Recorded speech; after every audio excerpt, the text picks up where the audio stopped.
If it's news you can use or the latest trends, well, baby, you are in.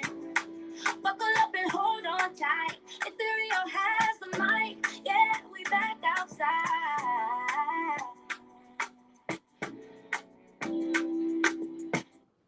What is good, my people, my peeps? How are you guys doing? This afternoon, I hope all is well with you. So, I am going to get right into it. We're not going to, prolong all of this, but let me get some things. We got to do some housekeeping. So, go ahead, get the thumbs up, okay?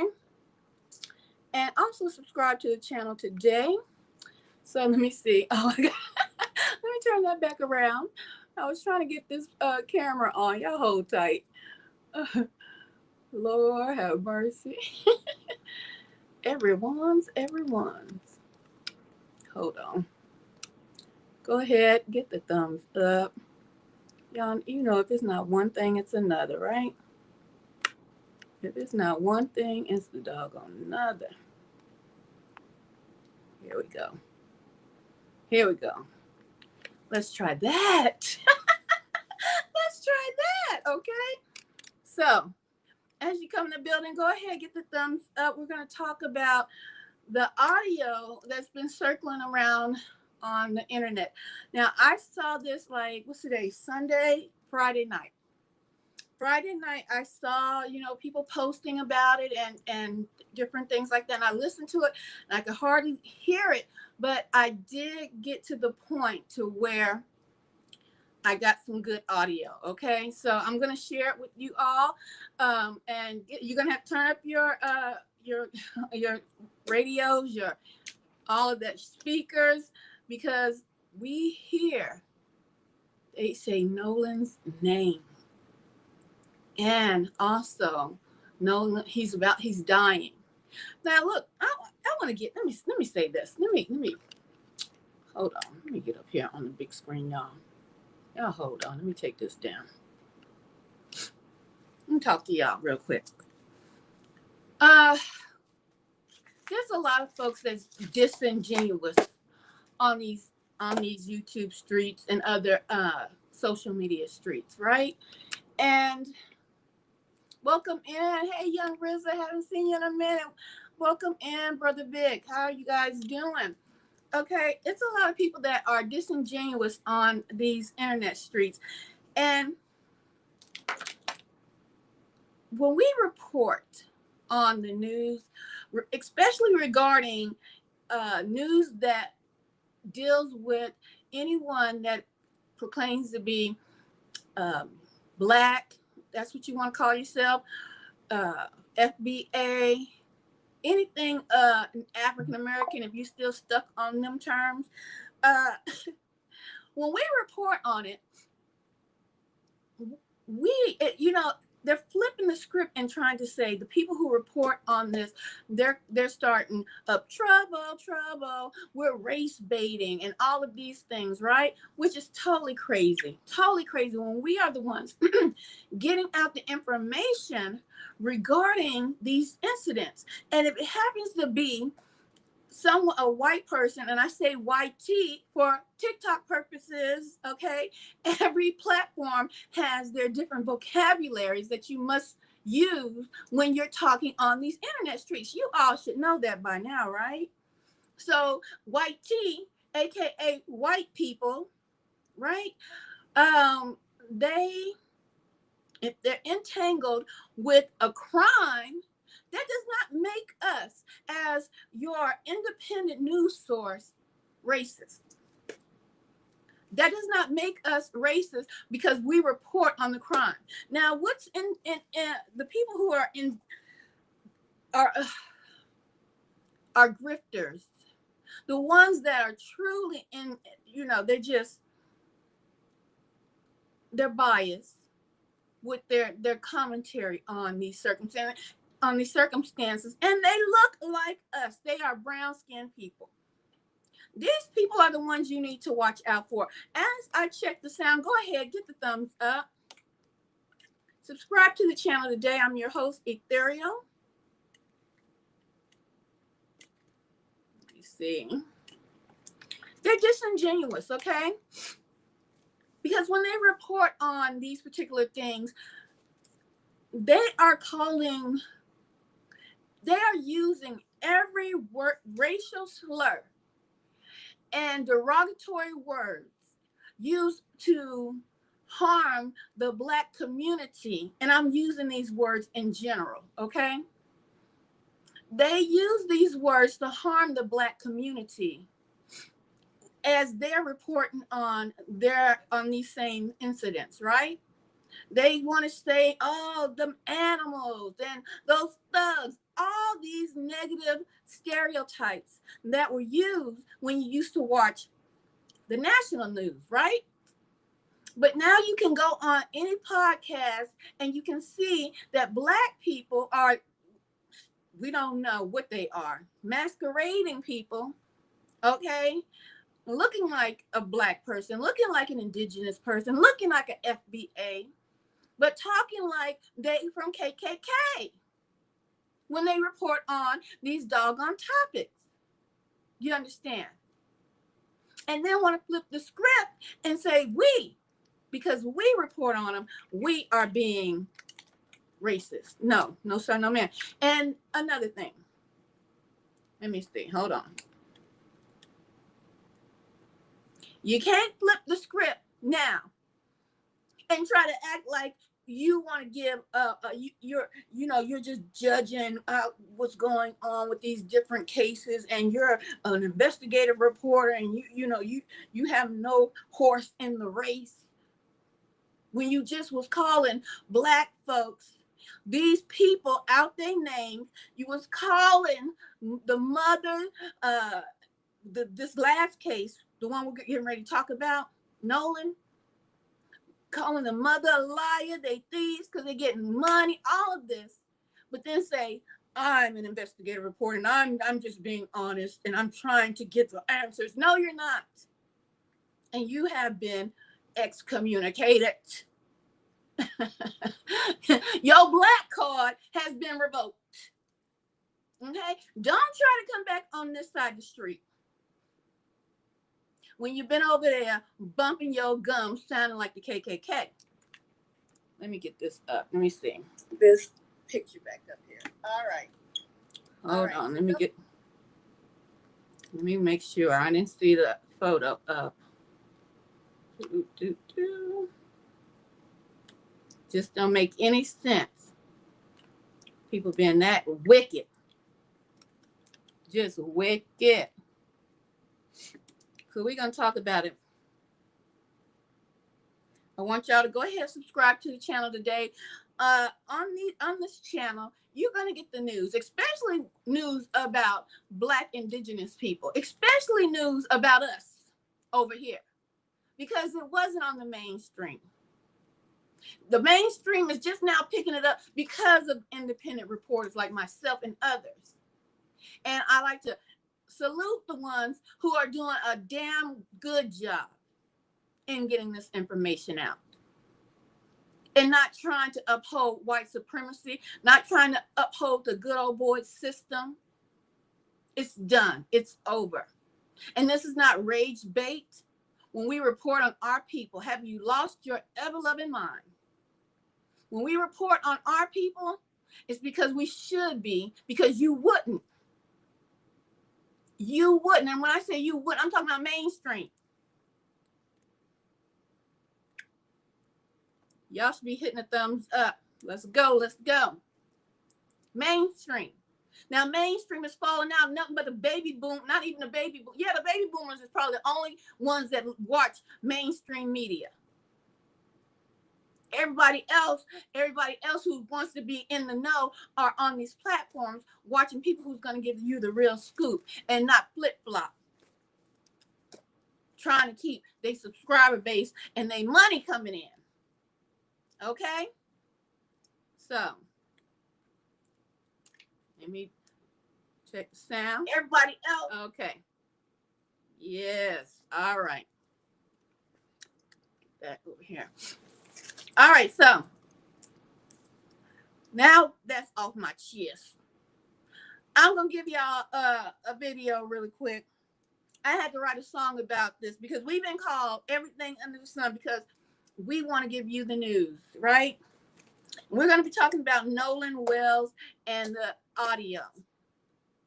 That's right, the audio. And you grifters, you ones who want to talk about the mamas and the daddies, you ones who want to talk about the Ben Crump, you ones that want to talk about all the people who are helping Black people with cases like this, have several seats in the back.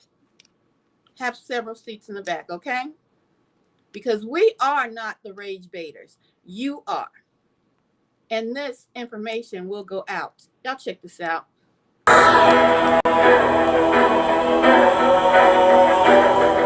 want to call it rage bait, but it's just what they do. They want to call it rage bait, but it's simply the truth. They want to call it rage bait, but it's just what they do. They want to call it rage bait, but it's simply the truth. The truth is out, it's in the light. Shine bright, you cannot hide. You cannot hide, it's in the light. Shine bright, you cannot hide. You cannot hide. No longer in the dark with a line of light. No longer in the dark, riding out at night, hiding behind sheets that peek. We see you in your suit, we see you in your uniform. We see you in your nice, lovely homes. You hide by pretending that you're society's pride. The truth is out, you cannot hide. The truth is out, so show your pride. They call it rage bait, but it's simply the truth.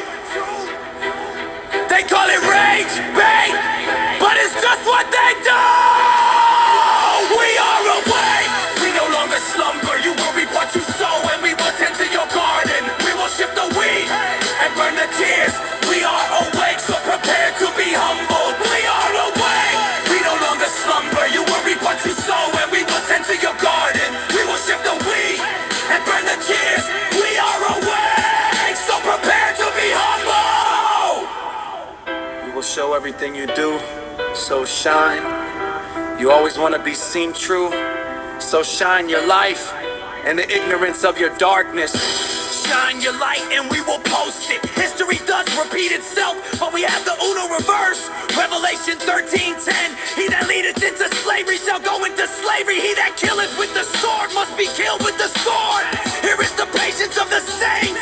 Our patience, 400 years and counting.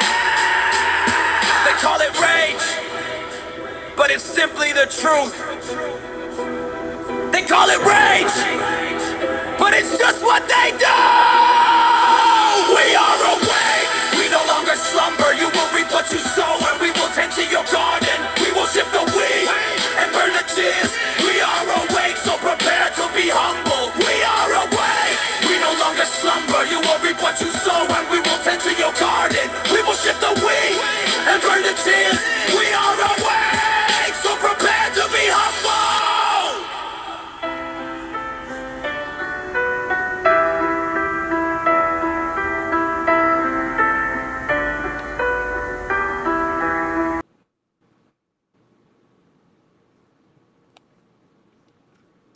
All right, ladies and gentlemen. So I want to play that really quick for you all. That's called Rage Bait, written by moi. That's right. Ain't no rage bait over here. You're gonna get the truth. You're gonna get the truth. I'm sorry if those ones that want to kiss up the zaddy, ain't no kissing up the zaddy over here. You understand? We're gonna tell the truth. Those one who, hold on, let me get this down, y'all.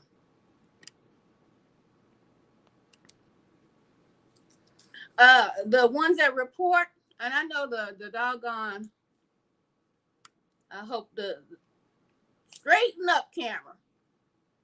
Straighten up camera.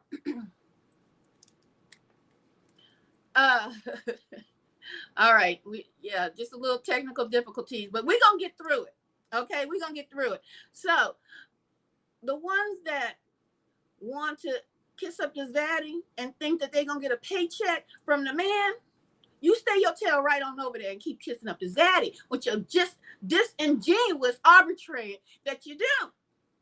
You stay over there. Okay? And stop copying me too. And since we're not gonna say names, I won't say your name.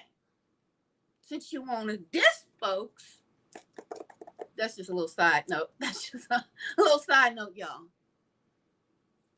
They know who I'm talking about. Okay? Stay your disingenuous tail over there grifting, trying to get a check from YT, your daddy. All right? We're going to talk about Nolan. If you've been following the case and you've been following it on platforms like myself, we don't go around calling people out their names. No one that I've watched that has covered this case and has stayed true to themselves and true to the case has called anyone out of their name. Any one of those boys that is involved in this case, have we called anyone out of their name? And neither the young lady that's involved in this as well, Katie, I believe that's her name, Katie. We have not called them out of their name. We haven't called them even colonizers. We ain't done none of that. And so you might be wondering, why are you so, I'm pissed off. Why is she so mad? Because we got folks that look like me, want to downtrot our people, because our people are coming up unalive, coming up murdered. And it's by the hands of people of the white tea culture. That's the TikTok. That's TikTok language. Y'all gonna critique people on the slide. You should know some of these languages that you got to speak on certain platforms. They're coming up by white tea. Our people coming up unalive by white tea. So if you can't handle none of this conversation, get your ass out the kitchen. Okay? Because I'm not kissing up to the white man. I'm not kissing up to white tea. I'm not kissing up to the colonizer when I report on these cases. And you won't have to, and I do that because I have integrity, because I will not be flip-flopping once I see the case may go a different way. Now, try to come back to our people? No. Those grifters, stay your behind over there and keep grifting. Okay? Keep grifting. So let's get into it. Welcome in, welcome in. So, there has been some reports that some audio has come out. Before we get into the report, I have said that Mississippi burning has had a long historical problem with race relations. And so now we've heard that the doggone Stacy, the medical examiner for the autopsy for Nolan, honey, this is her third go round. Stacy, this your third go around, baby girl, of covering up cases of Black melanated people. We're going to go to the report. Let me pull it up for you. That's a shame. But not this time, Stacy. We on that ass. We on that ass, Stacy.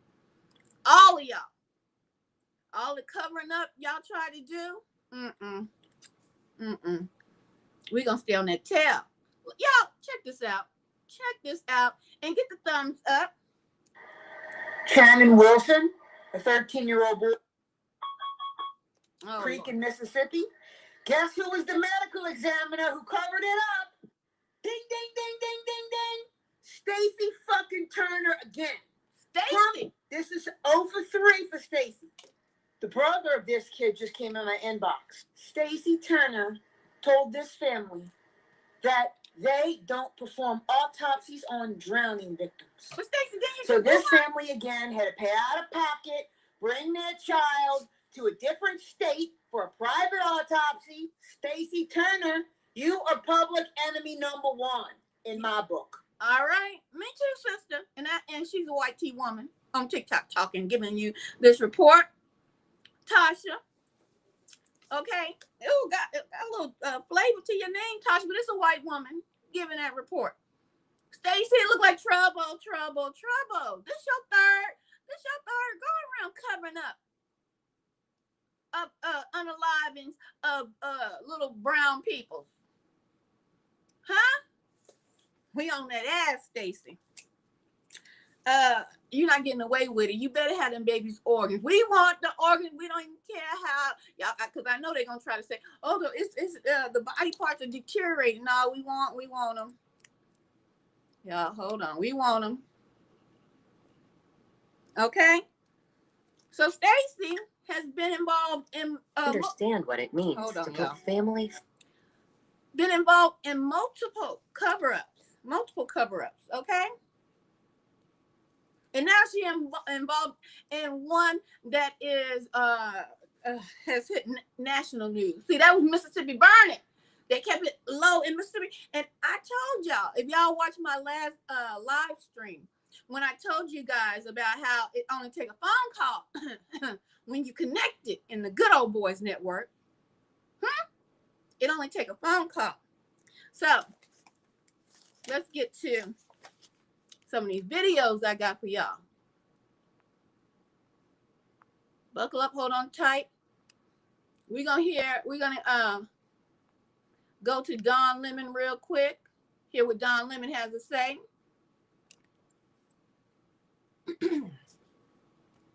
Okay, so now there's this. This is a Nolan Wells update, by the way. There's a new video that just surfaced from the day that Nolan Wells disappeared. All right, check this out. TMZ got this video, and it is timestamp 2:23 that afternoon. I'll tell you why that matters. You can see in a second. You can see a young black man. He's on the back of that boat, leaning down, maybe in a cooler to get a drink or something. He's wearing swim trunks that appear to match what Nolan was wearing on that day on the boat, if you compare it to the picture of him with all the guys, the white guys in the boat. And this was taken about 2 hours. I said I would explain to you, about 2 hours before his friends left the island without him. They left around 4:30. This was at 2:23 or so in the afternoon, according to the metadata. Now, the sheriff's office now has this video, according to TMZ. The investigators have it. I don't know what that means yet, if they have spoken to people or what they're doing with it.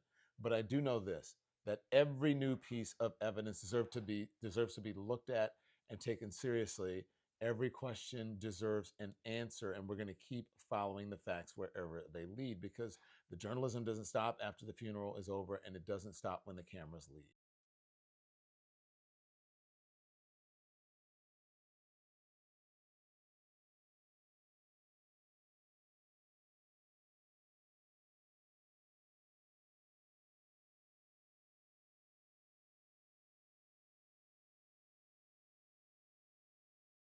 The journalism doesn't stop after the funeral. All right, guys. So y'all heard Don Lemon, and he's right. The journalism doesn't stop because after the funeral and everything. It don't stop. Can't stop, won't stop. So we're gonna get in here and we're gonna go ahead. I want y'all to turn up your audio. If you gotta put your earbuds in, go ahead, put your earbuds in, but turn up your audio. We're going right to it. We're gonna listen to what was said on the boat, y'all. We're gonna listen to what was said on the boat when they made that call trying to get help. You know how you can make the call if you broke down on the side of the road, honey, they got the same kind of service for if you broke down on the seas, baby. If you broke down, they got the same service. Get your earbuds on. If you listen closely, you can hear them say Nolan is about to die at 16 seconds.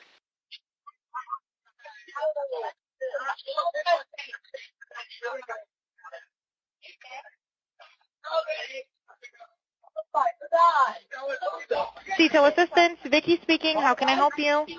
Hey, we're at the west tip of Horn, and our bilge pump stopped working. We're sinking. Can y'all please come? We have a membership. All right, of course. How far is the water coming up, sir? Can you give me a description? Ankles? Hello? Hey. Yes. How far is the water coming up, sir? It's coming up.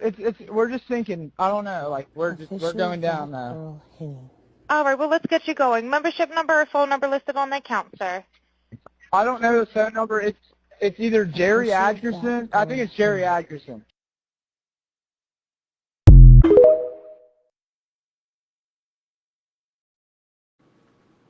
All right. I'm going to play that one more again because I know some of y'all wasn't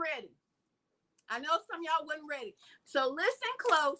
I'm going to play it again. All right.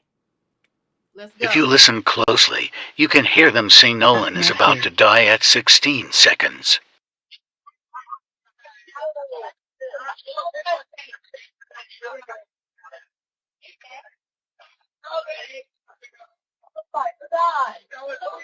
Detail assistance, Vicky speaking. How can I help you?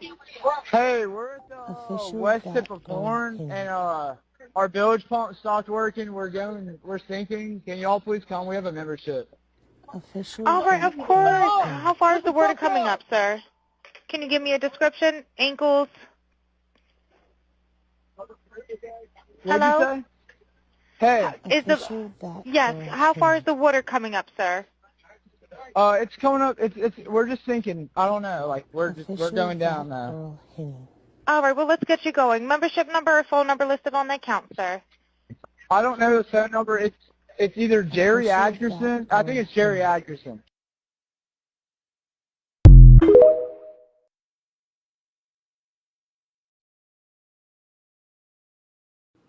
Yes, indeed, guys. Them folks, all of them, every last one of them need to go down.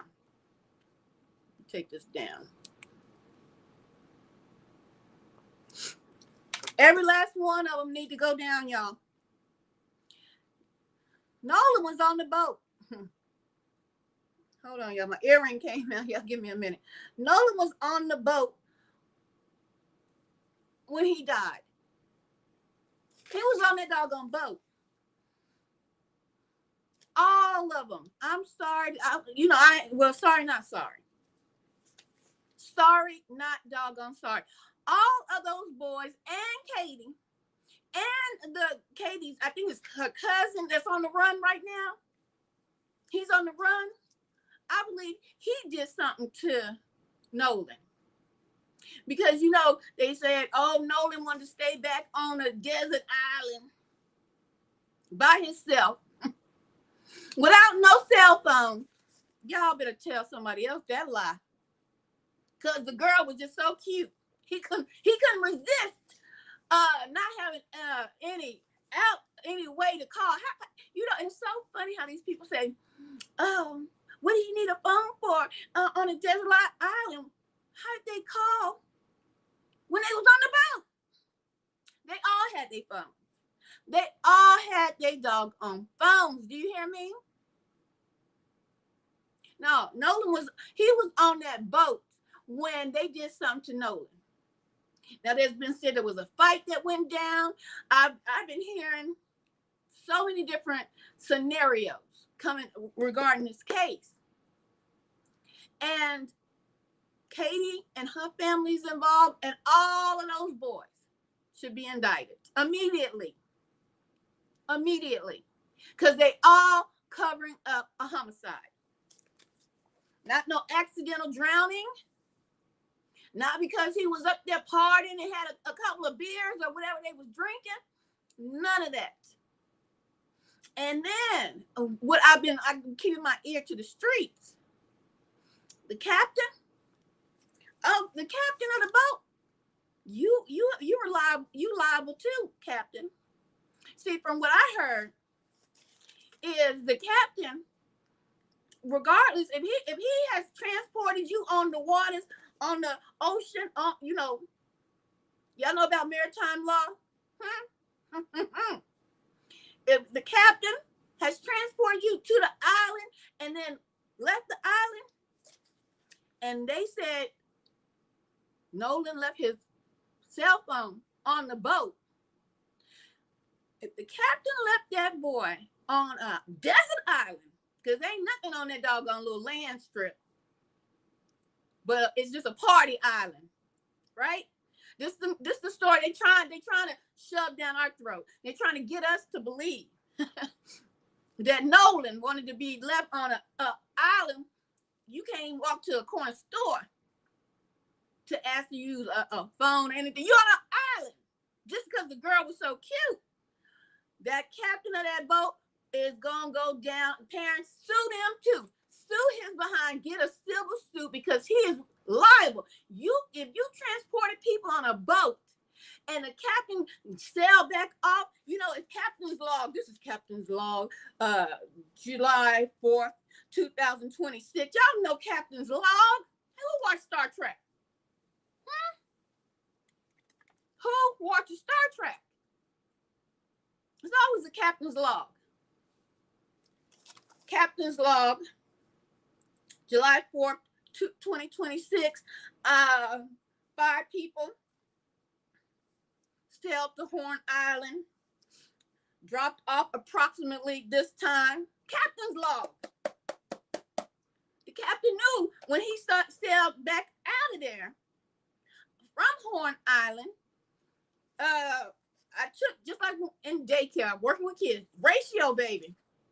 I took 5 people on my boat out to Horn Island, but I came back with 4. So they say, right? This is their story. They say they came back with only 4, baby. Well, if they only came back with 4, the captain's log gonna have to indicate that as well, right?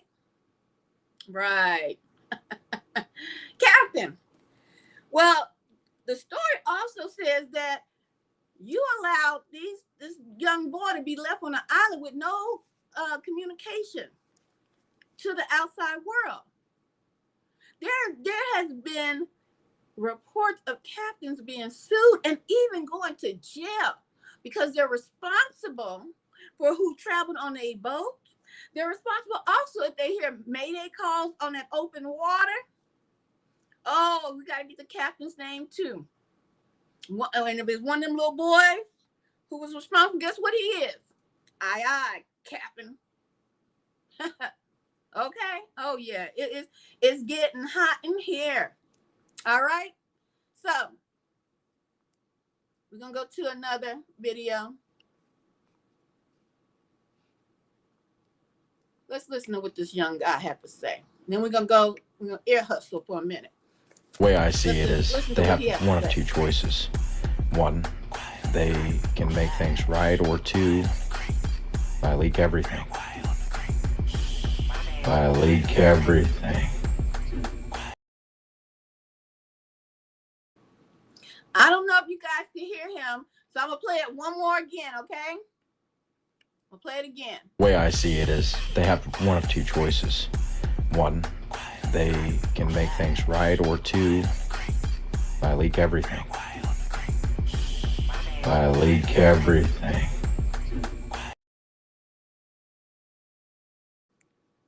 If y'all couldn't hear, I'm going to repeat what he basically said. I'm going to repeat what he basically said. Y'all in trouble. And he said, only way out of this is to leak everything, you know. They're gonna have to start doing some backbiting. Okay? They're gonna have to start doing some backbiting. The little white guy, he said, leak it all. Because that's the only way y'all getting up out of this. Y'all thought your judge mama was gonna handle it. I told you it took that phone call. She called Katie. Katie been crooked.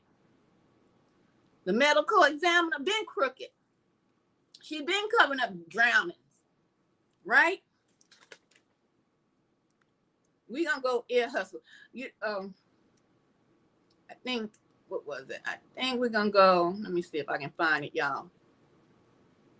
We gonna ear hustle. Get the thumbs up as I get y'all up in here to ear hustle with me real quick. Everybody crooked. Everybody doggone crooked, y'all. And if you don't know what I'm talking about, if you're just now coming in, I'm talking about the medical examiner, Katie. This is not her first go around with covering up for unalivings, deaths. If you're not familiar with TikTok terminology, if you're not familiar with terminologies that we have to use on these internet streets because we are censored, please exit left. Because you should know by now. Unalive means murdered, taken up out of here. Okay? YT, TikTok terminology. Mean white people. BLK, mean black people. Certain terminologies I need y'all to keep up. Okay? So let me see if I can find this video that I want y'all to ear hustle with me real quick. Let me see, was it on here? Y'all bear with me. As I'm doing this, go ahead, get the thumbs up. Subscribe to the channel today. Get y'all comments. Give y'all some shine on your comments. Y'all ain't talking. Y'all kind of quiet. As soon as y'all get talkative, the comments will come back on. They in trouble, y'all. And they know it. And all those grifters know it too. That's why they're going to say, I was trying to just be, I didn't want to be one-sided in this. You've been one-sided. All you grifting, bojangling men and women, y'all been one-sided. I'm talking about you can only be a bojangles if you got skin like this, but you've been tap dancing for the man. Because all these unalivings happening back to back to back. But you want to call the ones us, the independent news sources, who's bringing forth all of this information, regardless who it is, that we're grifting and we're racist? No, partner, not today. Not any other day. We're going to tell it like it is. And we're going to tell the truth, the whole truth, and nothing but the doggone truth. And you keep your grifting tail over there. Keep dancing for Zaddy, baby. Keep dancing for Zaddy. Where is that? Oh, my goodness. Let me see, y'all. Let me see. I think it's on the other. It's on the other page. As I look for this, we're going to go to commercial, baby. Because I see them jewels down there. I sure appreciate them. We're going to commercial. Because y'all know I like those jewels, right? So go ahead, throw those jewels on the commercial. Become an official sponsor of the show. That will be 25 or more. I'm just a girl. I like those jewels. I like those jewels. It's super check. Well, they just let me see you better. I like those jewels. Hey, baby, I like those jewels. Cash App warms my heart. Money, work. Money, work. Join the family today. Become a member. Money, work. Join the family today. Become a member. Money, work. Join the family today. Become a member. Money, work. Join the family today. Become a member. Money, work. That's right, baby. Money works, okay? So you can participate by throwing jewels out here. You can participate by Cash App. You can support the platform in many, many ways. And you can talk in the chat. You do not have to have my opinion. I like to hear what you have to say. I was looking at one of the comments before we get into this ear hustling that we're getting ready to do. I was looking at one of the comments, and I want to go ahead and read it really quick. I can find it.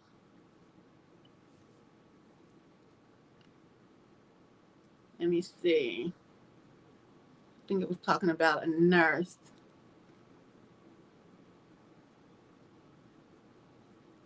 Y'all give me a minute. Oh, I think I got it. Hold on. I think I got it.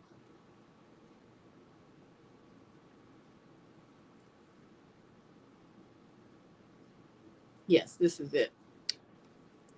I'm gonna put it up here so you all can see. All right. So this comment says, they unalived a nurse in broad daylight, y'all. Let me be precise. Let me read it precise and correct. To be fair, they unalived a white nurse. No one got arrested. She was shot in broad daylight. So it's a lawless America. Okay. To be fair, you can put that in the comments, but we're not talking about lawless America, right? We're talking about Nolan Wells, okay?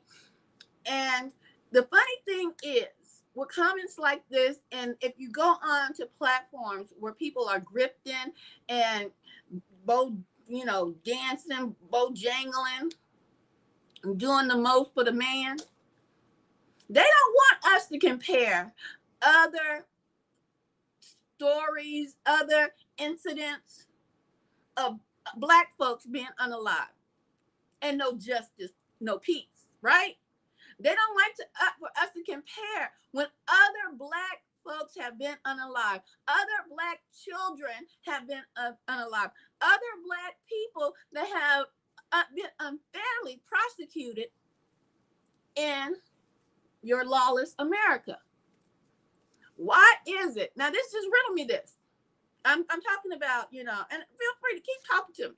I like to hear what y'all have to say, because it seems like when we talk about Black issues and the unfair treatment of how cases are handled when it comes to us, y'all want to bring up what happened to somebody white, somebody over there, another nation over there, instead of focusing on what we're talking about. And we're talking about Nolan Wells right now.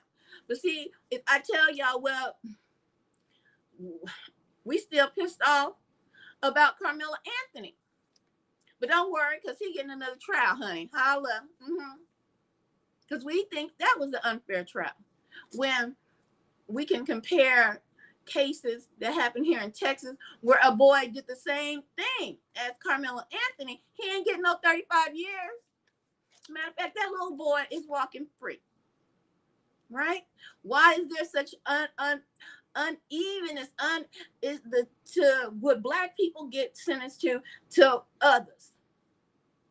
We can talk about Cyrus, who a 13-year-old boy, Black boy, who was unalived by a convenience store worker named Mr. Chung, who left his store, ran 130 yards, the length of a football field, y'all.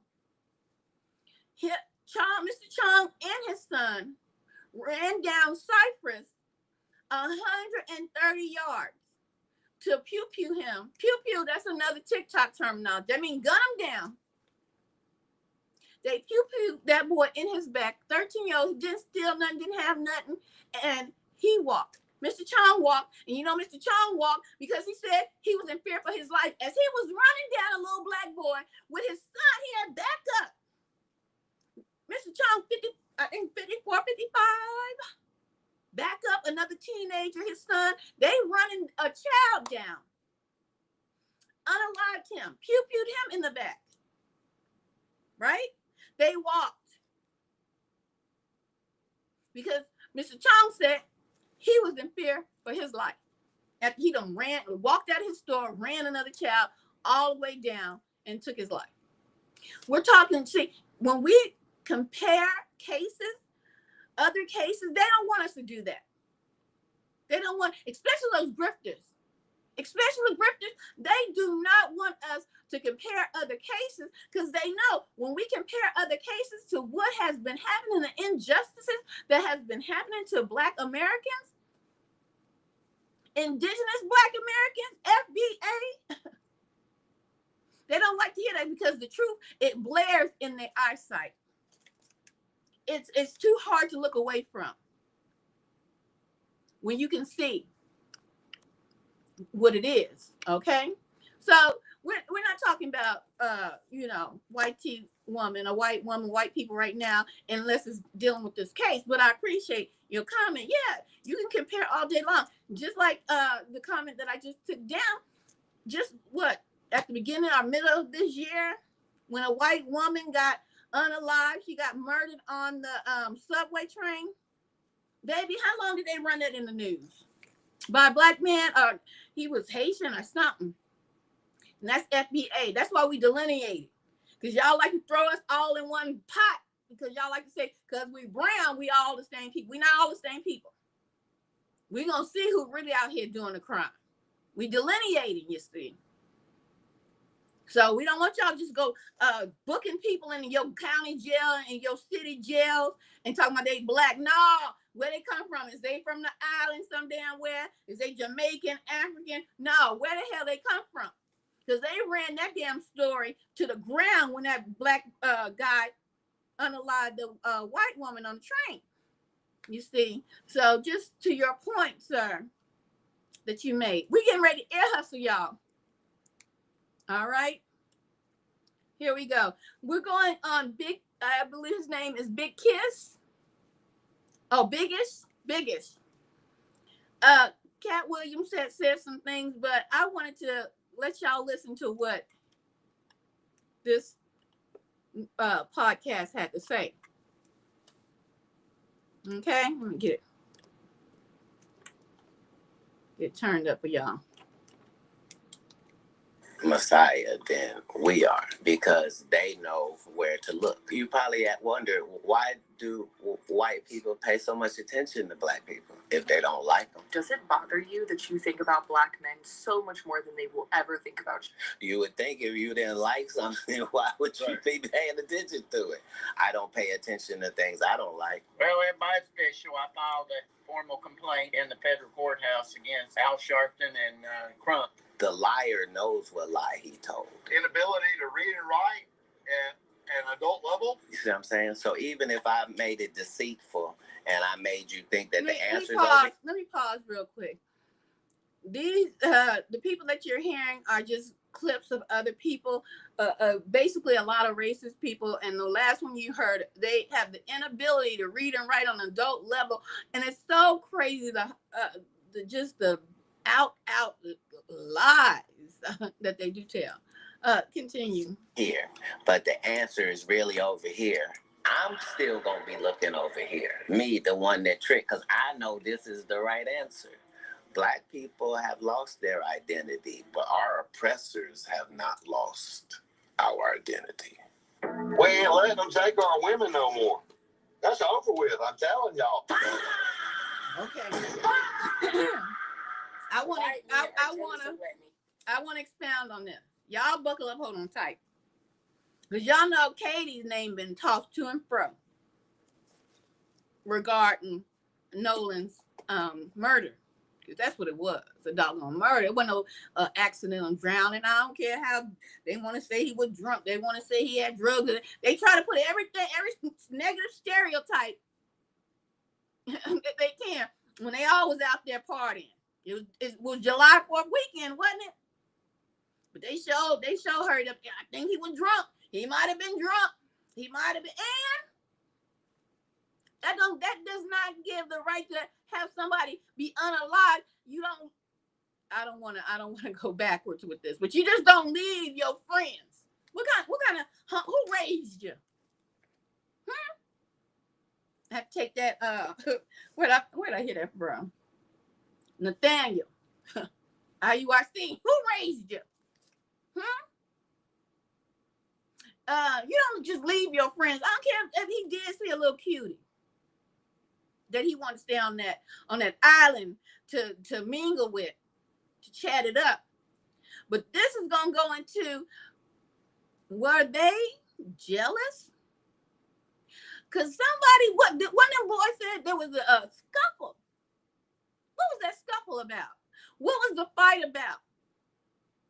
Was it about Nolan, Mac Daddy, and all they women? Was it about, because when Nolan stepped off the boat and hit Porn Island, all that melanin was glistening, and all those heads turned of those white tea girls?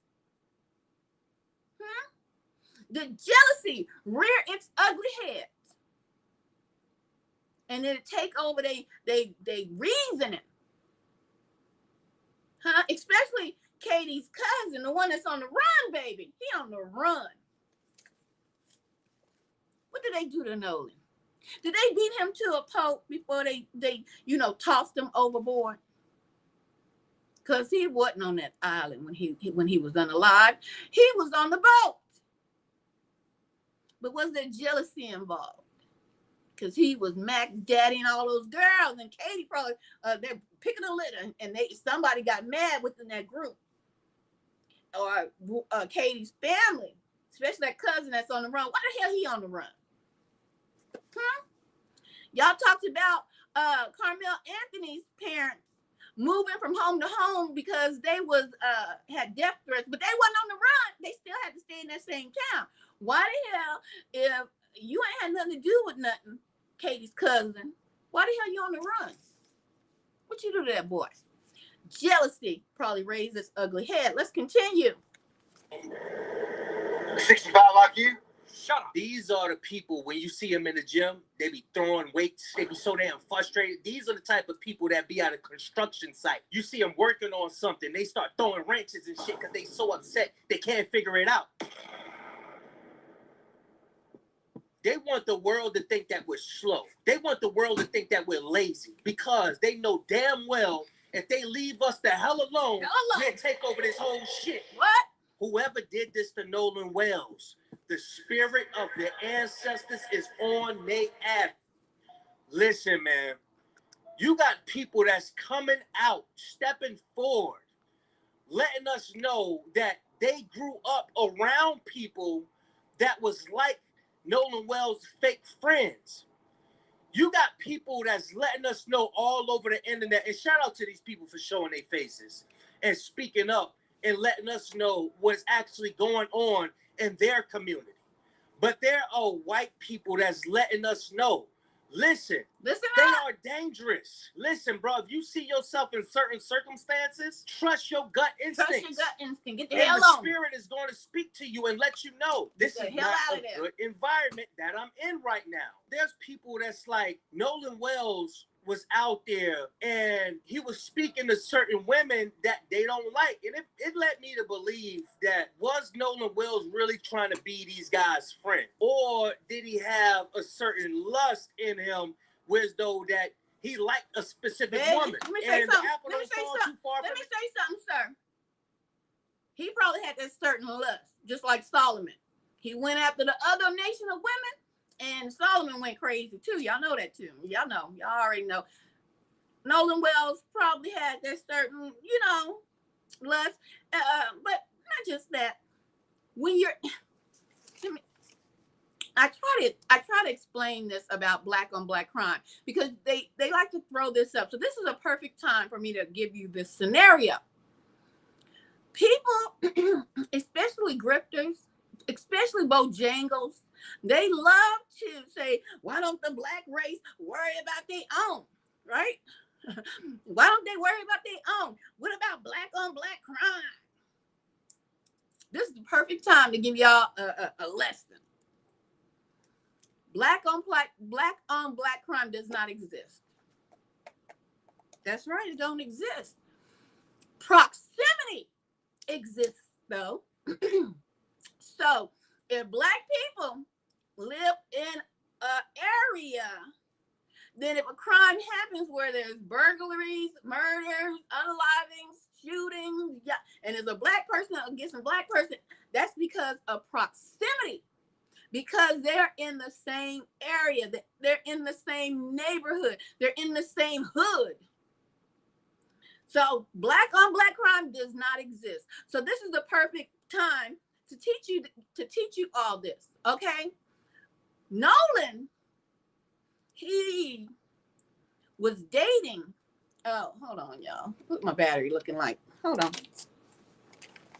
I'm gonna plug it up in a minute. Nolan was dating or liked girls in his area, and most likely they was white or bright, but they most likely looked like the representative of the friend group. that he was chilling with on the 4th of July. So Nolan was flirting with white women, not women, these still children. I don't care if they're 18, 19, they still children, they're young, they're adolescents. Nolan was flirting with Katie because she's in his proximity of she's in the area, y'all. The closest female, and she might have been looking good to Nolan. And Katie might have thought Nolan was looking good to her. Proximity. That he couldn't date no other black person or whatever his mama is, Filipino, whatever, mixed, whatever. Proximity allowed Nolan to be in the same area as Katie. So do you understand? That's not to say Nolan didn't like black girls. The proximity of where he was at, which was Horn Island at the time, allowed him to be in the same area as Katie and other white tea girls. Proximity had Nolan peeping out the available females that was around him at the time. So like I try to get, some of my Bojangles, they a little slow. So I just try to get them to understand this. Proximity. Black people live in black neighborhoods and have black on black fights. It's not that. Black on black crime, it's proximity. No black person travels all the way out to the hood, for the most part, out of the hood to go to the suburbs to go rob somebody or beat up some. No, most of those crimes happen within their neighborhood. Proximity. Y'all write that word down. You learned something today. Let's continue.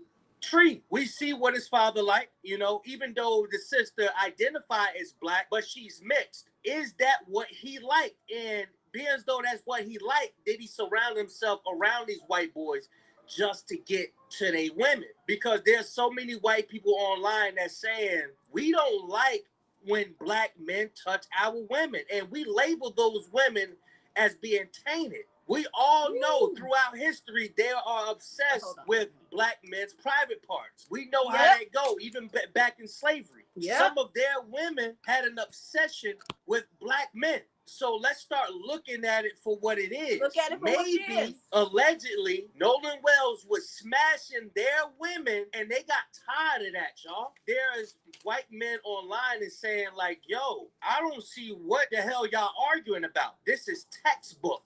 Pay attention to this video right here, y'all. I'm about to tell you exactly what the fuck happened to Nolan Wells. I could put any money in the fucking world. Yeah, I hung out with a lot of white people like that in high school. And although I'm white myself, I certainly am not one of them. But I did have the pleasure of being their friend, and I guess that came with being the butt of every joke and enjoying the finer things in life. But this is textbook. I can give you a fucking play-by-play, I promise you. See, what had happened was they were getting rowdy, whatever the case may be, drinking all day. Something happened, malicious or not, doesn't really fucking matter. Right. And those boys saw him take his last breath. I guarantee they saw him take his last breath. Moment, got scared, left him, drove the boat off, went home, told Mom and Daddy. Mom and Daddy told me to shut the fuck up and got him over. It's textbook. Again, I saw this shit happen over and over again growing up.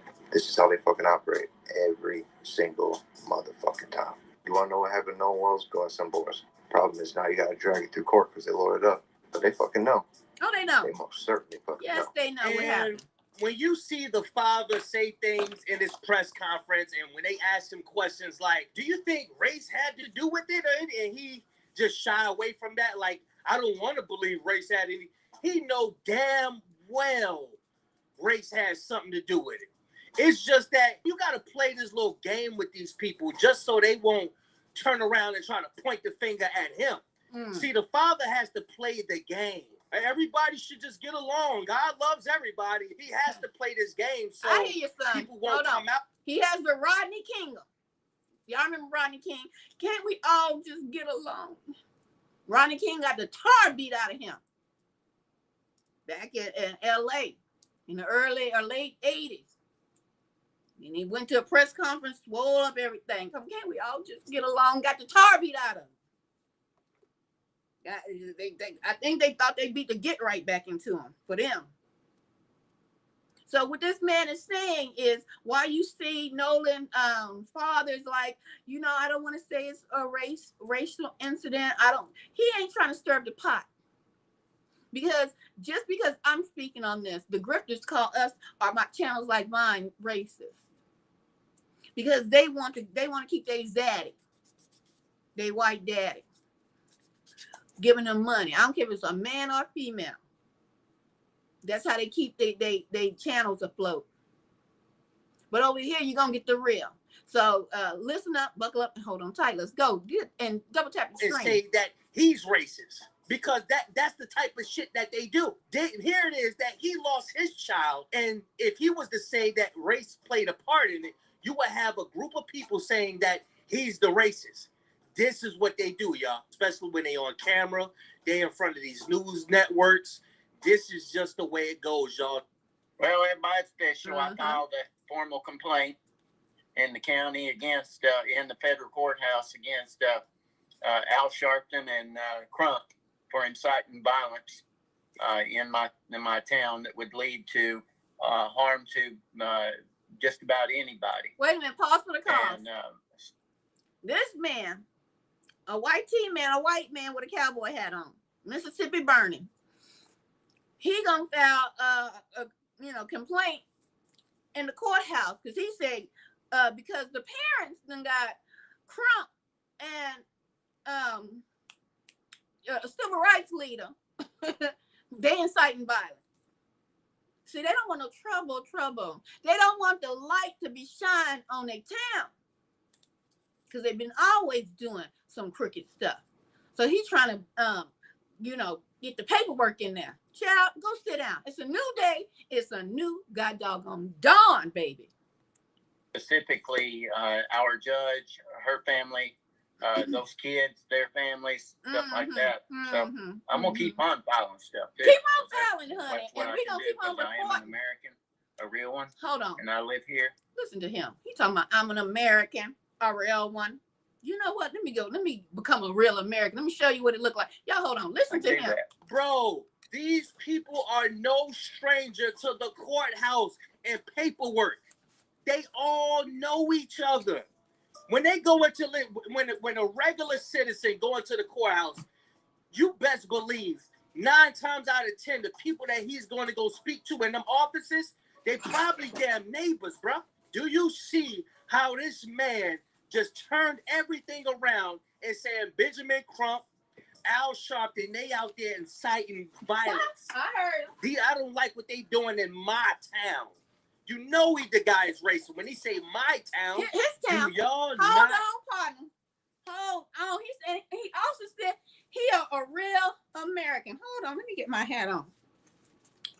Let me get my hat on. Yeah, baby. Yeah. In Texas, baby.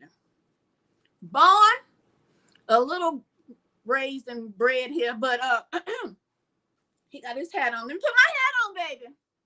I'm a real American. How about that? Indigenous American. How about that? What they mean they're a real American? Huh? As if they didn't come from the Caucasus Mountains some damn where. What they mean, they're real American. Howdy, y'all. Let's continue. Remember this picture that was labeled every white girl's dad nightmare? This was in Booker T. Washington High School in Virginia, Norfolk, Virginia. Do y'all remember when this went viral? Let me tell y'all, since y'all can't see. Bruh, this wasn't just no joke when it was labeled every white guy. Y'all can't see the picture, I'm going to tell you. It's a prom picture with 1, 2, 3, 4, 5, 6, 7 black boys. And all they prom dates was white girls. You understand? This picture went viral. You know why it went viral? Because people was upset. It was upset, baby. Because all them black boys had all they women. Let's continue. Get the thumbs up. Double tap, double tap. This is something serious, bro. They don't like black men messing with their women, bro. They express it time after time. It's all over the internet. And Nolan Wells was in pictures with not one white girl, but two. And they're saying that he met some white girl out there. And it leads me to believe the girl that he met, did she lower him in? Because she wasn't just out there by herself. Did she lower him in to set him up for failure? Just a question. And everything is all alleged. No, this hat ain't new, baby. This hat old. But first, this boy in Mississippi, here's some pictures that's come out. Remember he had the 3 YT friends? Yeah. Look at these pictures. Oh, Nolan he liked vanilla, baby. Sick and tired. I'm not saying they did nothing. I'm He just saying. He liked the vanilla. Sick and tired. Yeah, I don't think he liked chocolate too much. We ain't letting them take our women no more. Listen to the That's all I'm telling y'all. y'all.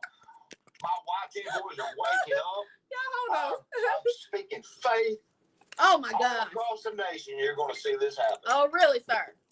White man. Really, being sir? white Oh, y'all, I'm man. sorry. Listen, man, when do y'all think these little fresh and fit movements and shit come from? These little MGTOW, men go their own way and all of that shit. This stems from hatred from when they were young. Couldn't get no girls. So when they see these black men on TikTok dancing with, we seen Nolan Wells up there dancing. Yeah. Doing it, they don't like that. They don't like having fun, laughing. Check this out. The amount of times I've been on dates with white men and they've asked me if I've dated black guys before is ridiculous. I was on a date with this white guy in Chicago last year and he goes, so who do you typically date? The guys that look like me? I knew exactly what he was getting at because most white guys will ask this question at some point because they're trying to figure out ultimately if you're, quote, tainted. I literally said to him, does it bother you that you think about black men so much more than they will ever think about you? And that ended the conversation, but obviously we didn't go on a second date and I do think he was pretty offended by that. But the amount of white guys, even who are, quote, liberal, who are genuinely threatened and intimidated by you going on a date with people of color is ridiculous. Because it's not just black men. If you find out that you dated a South Asian man or you've been on dates with women, specifically women of color, they will react similarly. Although it is obviously the most pronounced and genuinely disgusted that they will look if you say that you have been on dates with black men. But this is just one example of white men trying to figure out the, quote, purity of the white women they're seeing. And it's a way of resource guarding their own women because they don't like white women seeing other races or other gender. This right here is... I'm sorry, I ain't mean to let me say something. While they trying to safeguard they white tea women, y'all, having them men, white men, is tipping over there with the sister girl. Okay? But let me tell you something else about white males. Okay? Don't let them white girls be built naturally. I'm not talking about no BBLs. I'm not talking about none of that. I'm talking about because I don't work with 2 white women and I heard the same story. I'm about to tell it to you. 2 white women. This one white woman, gorgeous, tall, looked like an Amazon woman. Tall girl, looked like she could play basketball. You know, tall, but built like a brick house. You understand? Yeah, brick house. You know, you understand me? Naturally. We talking, you know, and you know she coming around,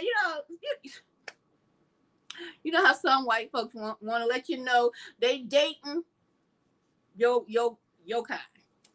So she let me know she was dating a brother. I was like, oh, okay, well, okay, that's cool. So I went to ask him. I said, well, you don't like your man? I mean, do you date white men too? And she was like, no. I said, you ain't never dated a white man? She said, no, they don't like me because of my shape. Because she was shaped like a sister. She had all the back, you know, all that back there, the curves, all that. Because she was shaped like she was shaped and she was tall. She said the white men didn't like her. She was excommunicated from the white clan because she was shaped too much like, you know, Judy with the big old booty. You know what I'm saying? That was the second white woman I worked with. Another white woman said she can't find no white man to date her. So it's not like some of these white women be y'all preference, brothers. Some of them just ain't got no other choice but to date you. Because the white folks, they might prefer to date their own. They ain't have nothing to do with them. Look too much like Judy with the big old booty. Let's continue. What's going to show you how they want the world to view us. They want the world to perceive us to be slow, don't know how to read, don't know how to swim. Well, if these people don't know how to do all these things, then why the hell y'all need us to build America for you? Why the hell y'all need us to teach y'all every damn thing? Y'all look up this book called The 13th Tribe. Yeah, when they came out of the Caucasus Mountains, we had to show them how to wash. What? They want you to think that our history begins when their America started. Of what? 65 IQ? That's average. Inability to read and write at an adult level. I'm supposed to be jealous of these things, of these qualities. Pigs have a 65 IQ, the equivalent. Give me a fucking break. These are the people, when you see them in the gym, they be throwing weights, they be dropping weights, they be so damn frustrated. These are the type of people that be at a construction site. You see them working on something, they start throwing wrenches and shit because they so upset they can't figure it out. Those guys, these big dumb guys. Those guys right here. Wide selection of eye colors. Brown, dominant color. And also brown. Take that one off. What else can I be jealous of? Hair color. These are the ones without a sense of humor. These are the ones that throwing them dark ass shades. You know you can read someone's spirit. The eyes are the window to the soul. Now you see why these guys wear them dark ass shades all the time. I'm starting to think that they go to bed in them damn shades. For what? Because they don't want you to see their soul, y'all. Now, this is a sister that's in the Army. Okay. And anybody that's been in the Army, y'all let me know, is this true? But why is it that black men dominate in every damn sport there is? And I'm not saying there isn't any athletes that are white. I'm not saying that by any means. I'm just saying as a whole. Is this something that they're jealous of? Let's be honest. We all know this shit ain't got nothing to do with a motherfucking beard. White men are jealous of black men, especially in the Army. You see it every day. No matter what color, race, anything you see how them black men get treated. Even from basic training, I've never heard a drill sergeant say to a white male, "Oh, you think you're back on the block." They only say that to white dudes. To black dudes. They only say it to the black soldiers. That right there is just evident in how racist and stereotypical they are. But when it comes down to it, what they be the most mad about is that black people naturally and effortlessly exceed the standard physically in everything they do. And white men, while they can, and they do, they have to put a lot more work in it. With black people, that shit come easily. So they're jealous. And since we so damn slow, that GPS information that was tracking the boat and all of that, and how y'all figured that out, a black woman created that GPS. Oh, she goes by the name of Gladys West. And I just wanted to acknowledge her because she passed away in January, the beginning of this year. Let's give a moment of silence for Gladys. Rest in glory, Gladys. Rest in glory, Gladys. Y'all talking about how dumb black folks are. Y'all can't. Some of y'all millennials and zennials and all whatever y'all coming after the great one, Gen X, right? Let me pop my collar. Y'all wouldn't know how to get to the corner store without a GPS system. They wouldn't know how to get Nolan and them boys. I don't even know what it's called. I had it written down. I thought on this paper, but like A1 for the ocean, rescue 911 for the ocean, baby. Had it not been for what? GPS. What latitude and longitude you on? Okay, we coming. Yeah, they had the latitude and longitude, but they also use that doggone GPS. Rest in glory, Gladys, a black woman, invented the GPS and the groundwork for it, baby. The one who created the algorithms and the foundation for the GPS. Check it out, y'all. Gladys grew up on a small family farm in rural Virginia, so slow. The daughter of sharecroppers. Get it. As high school valedictorian, she earned a scholarship to Virginia State College, where she studied mathematics. No, you can't go to a college because we slow. We don't know how to read. How did she go to college? That don't make no sense. What? A few years after graduating, Gladys was hired at the Naval Proving Ground in Dahlgren, Virginia, where she was one of only 4 black employees. What you say? What they need 4 black women for? For what? One of the others was a man named Ira West, who would become her husband of 67 years. While programming large-scale computers and analyzing... I'm going to tell you why. They want the world to think that we're slow. They want the world to think that we're lazy. Because they know damn well if they leave us the hell alone, we'll take over this whole shit.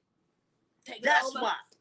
That's why they are so in a rush to go to other countries and to put it in the movies and to tell everybody, look, no, these people are lazy. Don't mess with them. They're violent. They're slow. They don't know how to read. Then why the hell they won't Let me pause for the cause.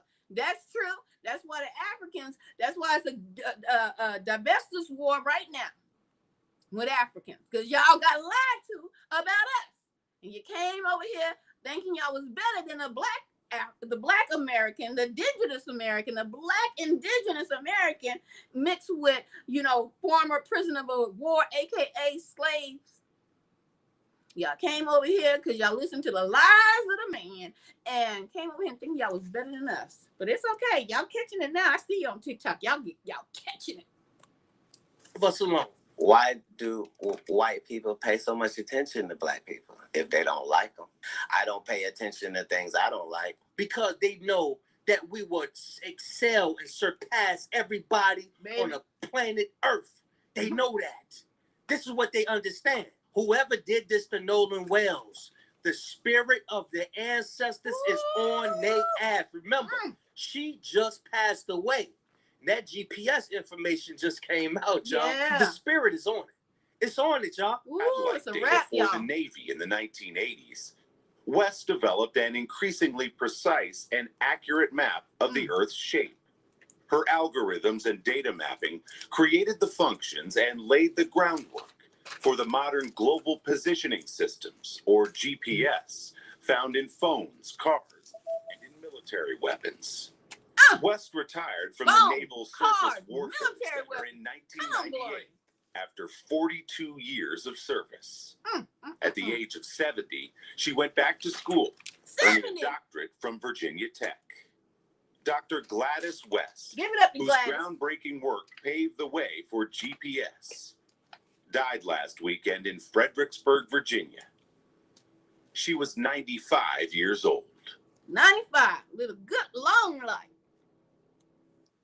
We're going to go to ear hustling real quick. We're going to go on the TikTok streets and find out what they have been saying about Nolan West and these boys and Katie and Katie's family. All of them, I say today, need to be indicted. They all, and the captain of that boat need to be indicted too and sued by Nolan's family. Let them get some more money off that ass. How about that? Because all of them in cahoots. It's a conspiracy. They are confederate against Nolan. I'm gonna let y'all listen to the voice recording real quick before we hit the TikTok streets. So let me pull it up real quick. I'm gonna try to let y'all hear it twice. Gotta pay attention. If you listen closely, you can hear them say Nolan is about to die at 16 seconds.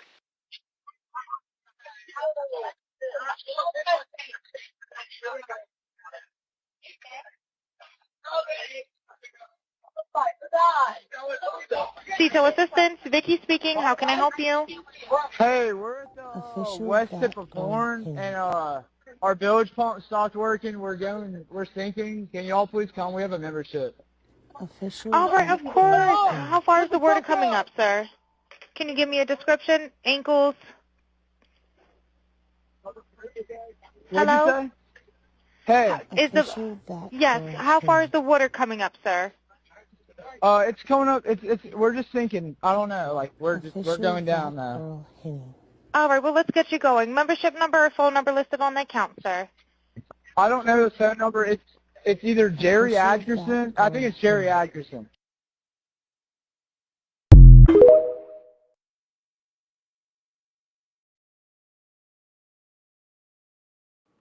We're going to listen to it again, y'all.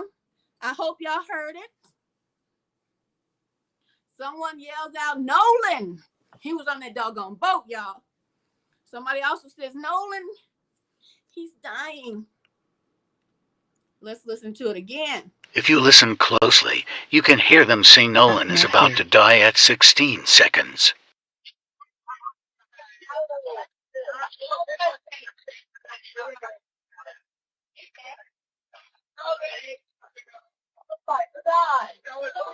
Detail Assistance, Vicky speaking. How can I help you?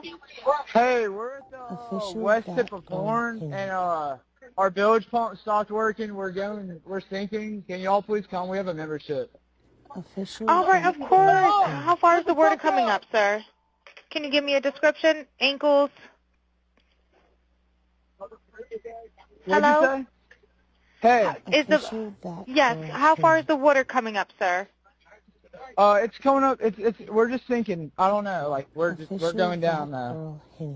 All right, well, let's get you going. Membership number or phone number listed on the account, sir? I don't know the phone number. It's either Jerry Atkerson. I think it's Jerry Atkerson.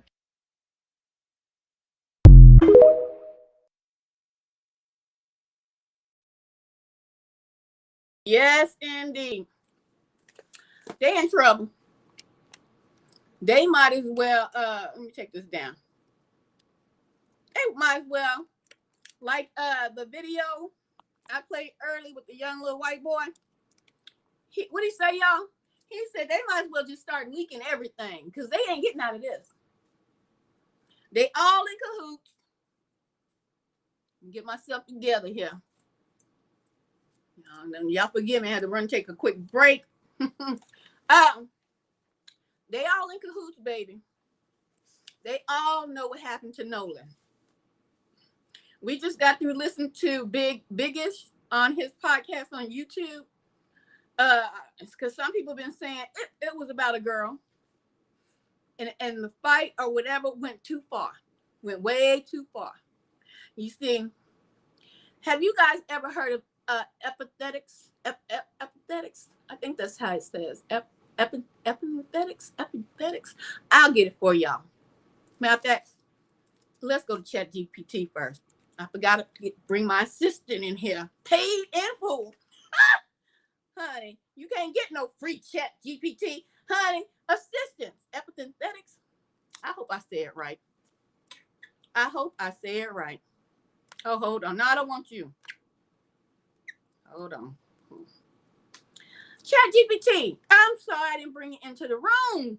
But here we go. What is epigenetics? I know I'm probably saying it wrong, so correct me.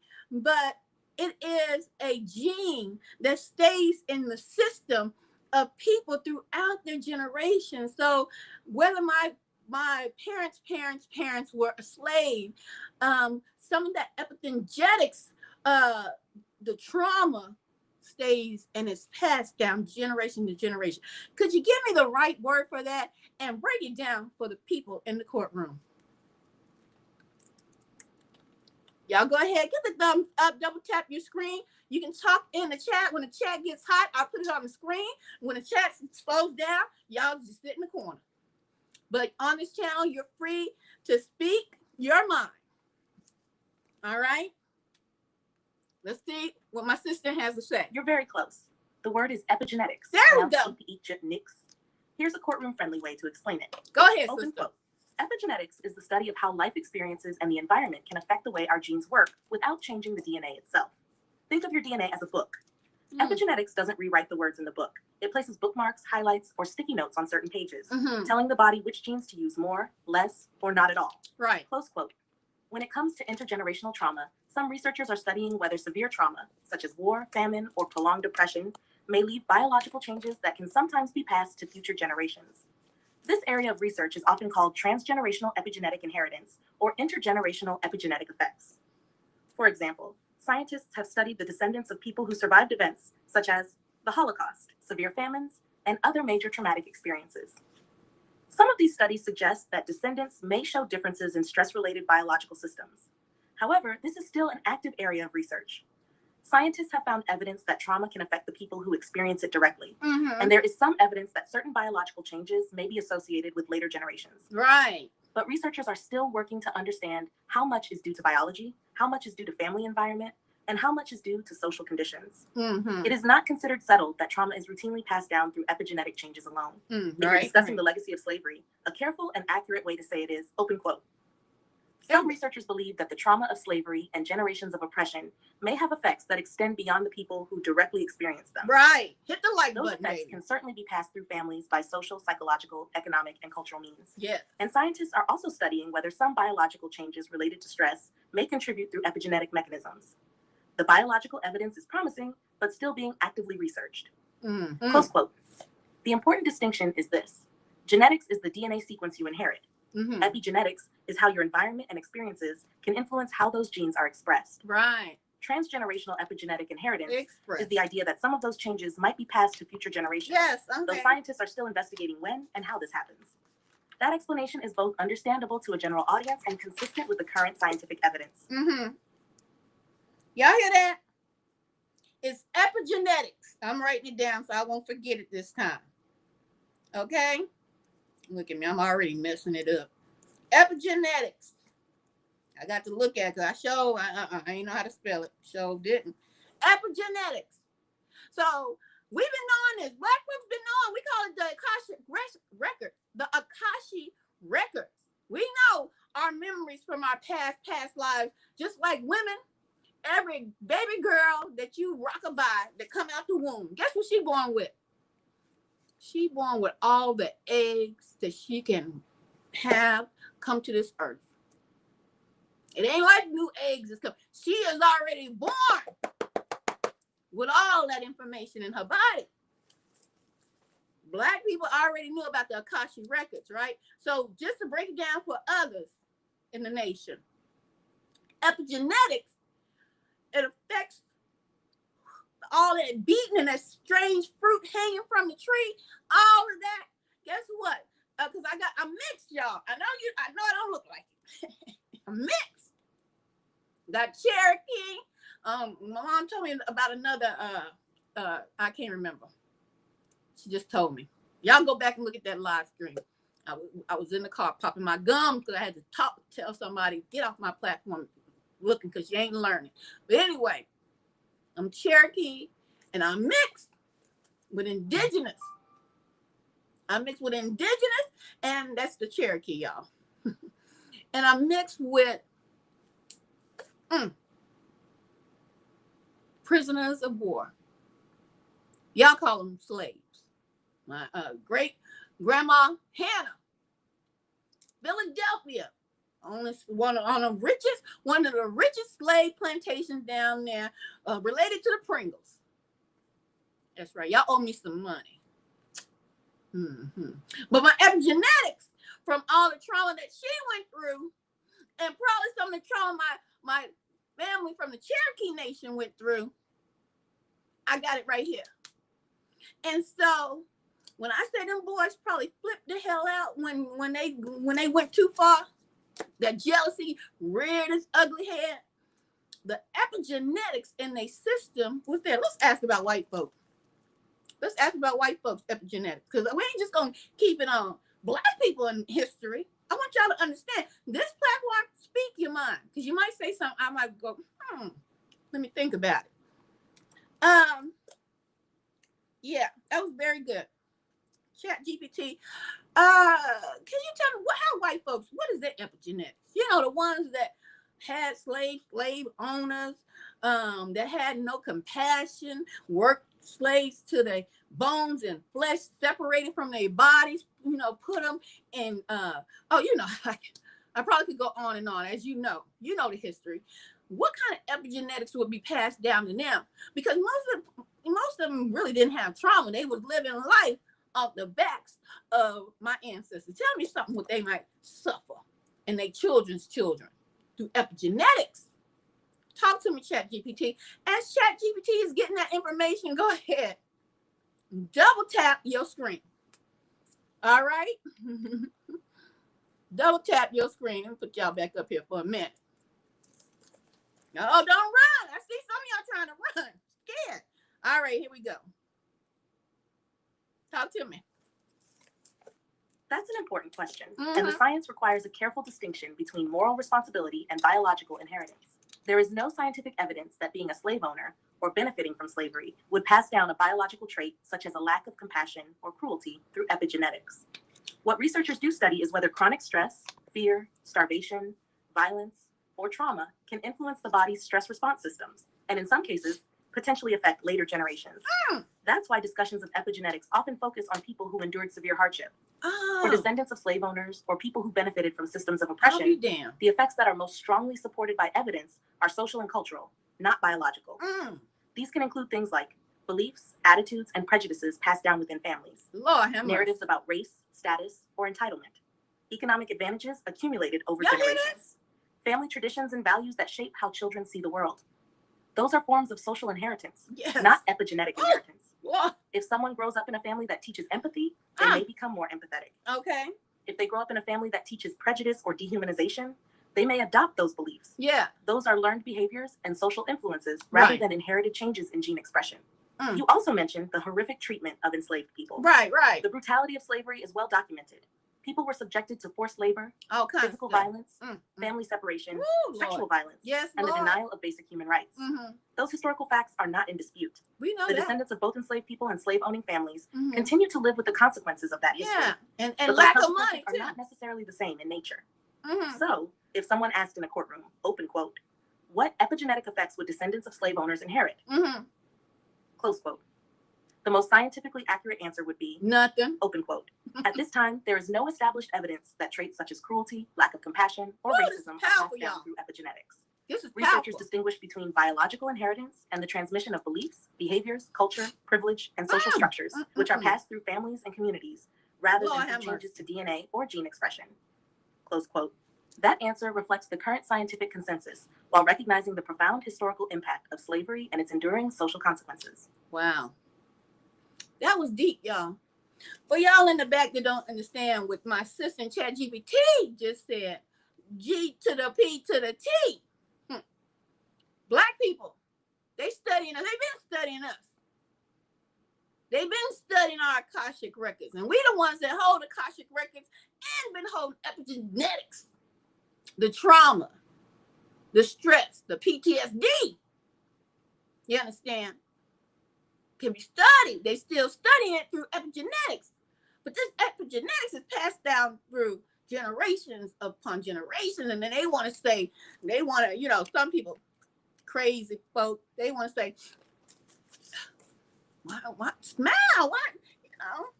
You should be just bopping along, smiling and happy every day. When you going through stuff that you don't even realize you're going through, that came through epigenetics. That came through your gene pool. You understand?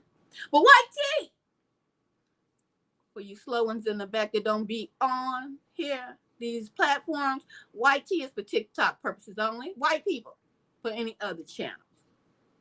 Y'all don't even have epigenetics. What you say? Y'all don't have epigenetics. They can't even study it because it's only through oppression. And the good book, y'all believe in a good book, right? Even though we know it's been manipulated and used for oppression.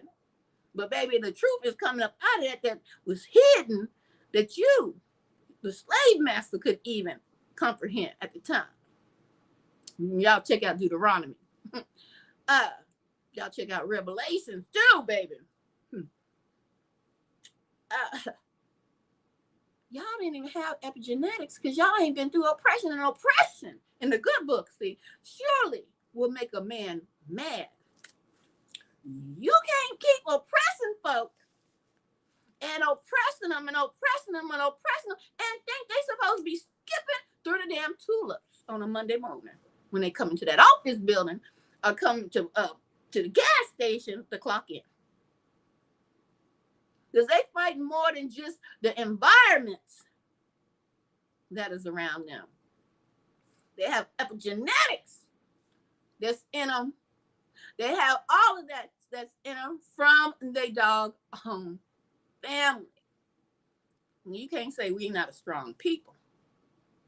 We got a whole bunch of stuff going on. Oppression, epigenetics.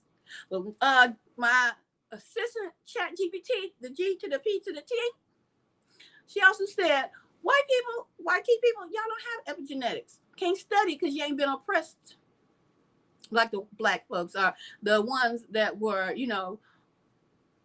in prison, prisoners of war, aka slave.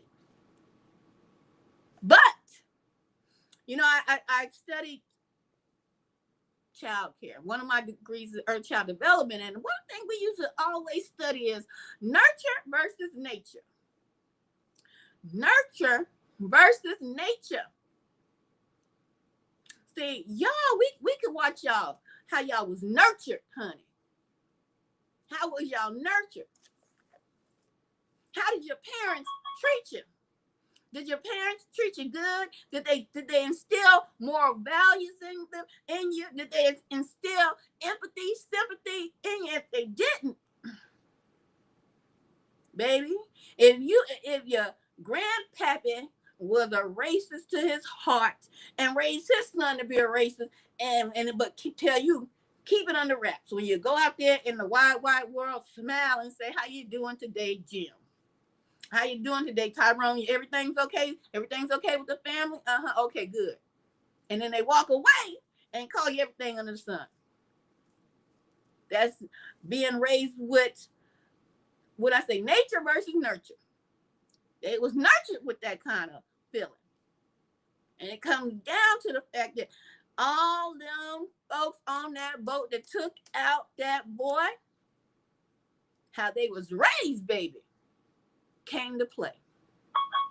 Come on, hang in there, Bluetooth. I might need to go plug you up too.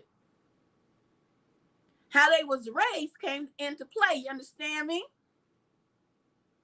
They can hang and party with Nolan all day long.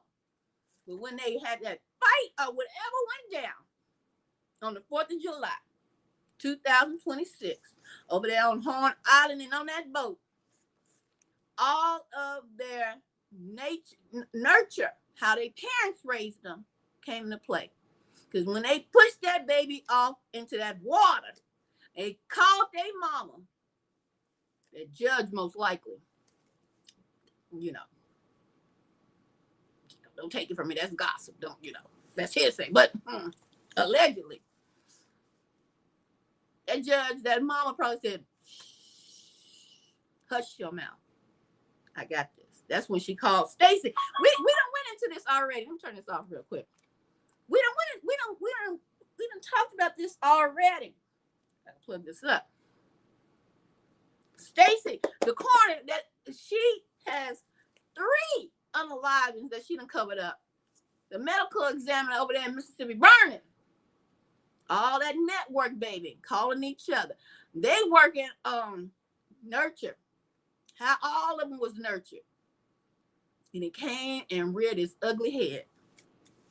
It came and reared its ugly head. They don't got epigenetics. They don't have Akasha records, baby. We do. We just heard that ChatGPT. So let's get into this. I'm gonna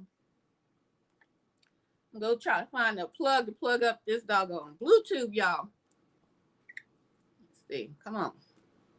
We are ear hustling on this portion of it. We're gonna go down and see what the people are saying about Nolan. Okay? Double tap your screen. Trying to hold it together. Yeah. Y'all let me know if y'all can hear. Talk about them roaches. I'll be right back. And how the Look at light this is plug. so bright. You are woke, fully woke. We're talking about Nolan Wells. There's no time to be asleep. We stay up all night because that's the only way we are going to free ourselves. That's when we gotta, hey, y'all. It's spiritual, y'all. It's in my spirit. It's in my blood. My blood has been wanting justice for 250 years. And my blood has wanted it. I'm just awakened to it. This woke me up. Al Sharpton woke me up. And that candle was burning, and I was praying to God, and Al Sharpton took us to the beginning of this book that I read every day. And then Crump took the stage, And he said, and I had been saying before that, I said, man, Nolan deserves justice. His family deserves answers. I was hanging on that word deserve. And I was telling people, like, black men deserve to grow old. I was standing on what race means and what ethnicity is, and I was checking people at the door, and I was getting a good panel together, and we was coming together, and then the views was going through the roof. We got up to 2,000 views in a single live, and they banned me because they was coming from me. But now I got my minds, and I got shooters out the D-League. Hold on 1 second. I just got a text message from a very important person, so it's time to rise up. But I'm going to land it because Crump got up there, and he didn't get up there and say, we just want justice for Nolan Wells. He didn't say Nolan Wells' life mattered. He said, justice for Nolan Wells! Justice for Nolan Wells! And that right there lit my soul on fire. And it hasn't even, and I'm going to ring the bell every morning. I'm going to ring the bell every evening. I'm going to tell everybody, let's gather around until we figure out and get down to the bottom of it. Hey, I'll rhyme. I know y'all don't like when I take the mic, so I'm going to pass it back. But let me tell you, that's how we got started, y'all. That's how we stepping so strong, y'all. And I just get tired sometimes. So I'll be up here chilling. Y'all be like, oh, the host is like blowing me. I'm like, look. Keep it positive in my chat because that keeps us in that right FYP. I don't care how mad you get at me. This is way bigger than me. If you mad at me, get out. Straight up. We flood the chat with positivity. If you know, you know. If you're new here, fall in line. I step, you step, we step, baby. Anybody can come up to the panel. This is TikTok live, y'all. You can have 100 followers and come up here. Please come up, join the conversation, get in the queue. I'm here 24/7. Sometimes my queue is absolutely empty. If you're waiting in line, it's because the crowd is like, encore, bless up. If you're waiting in line, just wait your turn. You're gonna get your blessing when you come up here. Everybody gonna follow you. We following everybody. Hey, you come to the building, go ahead, get the thumbs up. It ain't no thing but we ear hustling, baby. We're talking about Nolan. As he's talking about his chat, I'm going to go ahead and let y'all know that on this channel, get back on him. On this platform, you're going to get the truth, nothing but the truth. But I'm not going to be tap dancing. I'm not going to be bojangling around. You understand? Where my doggone Dallas at? I'm not going to be bojangling around for y'all. But I'm going to report on what's going on out here, especially when it comes to our babies. Our boys and girls being unalived and nobody want to give us no answer, and they drag their feet when it comes to the investigations regarding us. But when we come out here and we give you reports and we tell you what's going on, we and other independent news sources are called rage baiters. And it's totally untrue. Right? So y'all check out this dog video. It's called Rage Bait. And we're going to ear hustle right after that. All right? They want to call it rage bait, but it's just what they do. They want to call it rage bait, but it's simply the truth. They want to call it rage bait, but it's just what they do. They want to call it rage bait, but it's simply the truth. The truth is out, it's in the light. Shine bright, you cannot hide. You cannot hide, it's in the light. Shine bright, you cannot hide. You cannot hide. No longer in the dark with a line of light. No longer in the dark, riding out at night, hiding behind sheets that peek. We see you in your suit, we see you in your uniform. We see you in your nice, lovely homes. You hide by pretending that you're society's pride. The truth is out, you cannot hide. The truth is out, so show your pride. They call it rage bait, but it's simply the truth. They call it rage bait.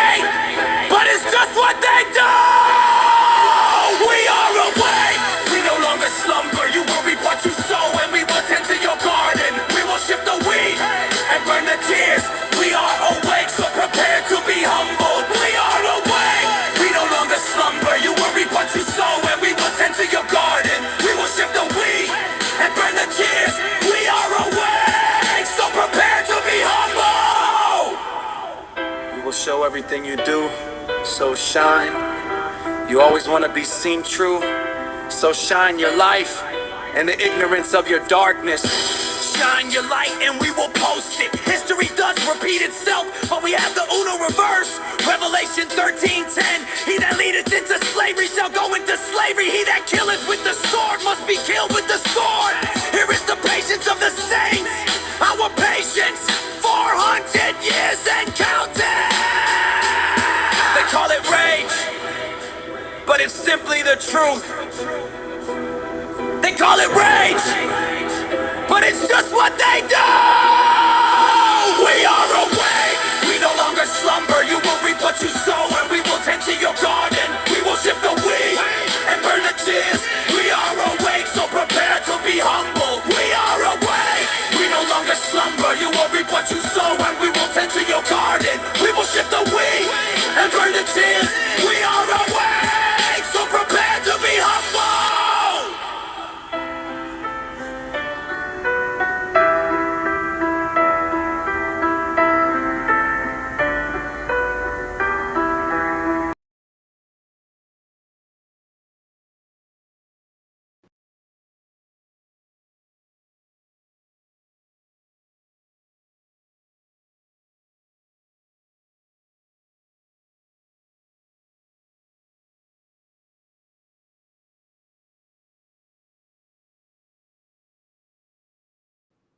We are awake, y'all. And what we're going to do is we're going to ear hustle. But before we go back to ear hustling regarding the Nolan Wells case, we just listened to audio regarding the boys calling for help and someone saying Nolan's name. He was on that boat, guys. He didn't die on Horn Island. He was on the boat. And when they were calling for help, we heard him call his name. Matter of fact, before we start ear hustling, let me go ahead and let y'all hear that. As you come to the building, go ahead, get the thumbs up, double tap your screen, and become a subscriber to the channel today. I'm your host, Ethereal. And listen to the recording.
Hey, we are back. Sorry about that. Technical difficulties. We are back. We are back. Let me make sure that you all can hear me loud and clear.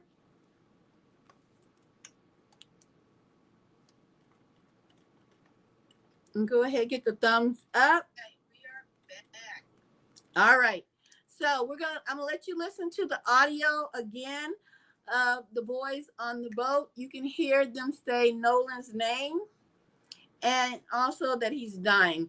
Listen up, turn up your phones, put in your earbuds.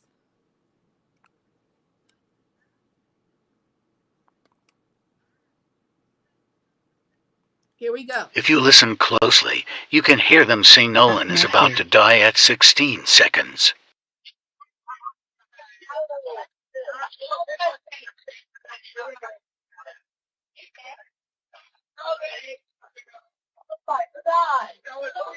Detail assistance, Vicky speaking. How can I help you? Hey, we're at the west tip of Horn, and our bilge pump stopped working. We're sinking. Can y'all please come? We have a membership. All right, of course. How far is the water coming up, sir? Can you give me a description? Ankles? Hello? Hey. Yes, how far is the water coming up, sir? It's coming up. We're just sinking. I don't know. Like we're going down now. All right, well, let's get you going. Membership number or phone number listed on the account, sir? I don't know the phone number. It's either Jerry Atkinson. I think it's Jerry Atkinson.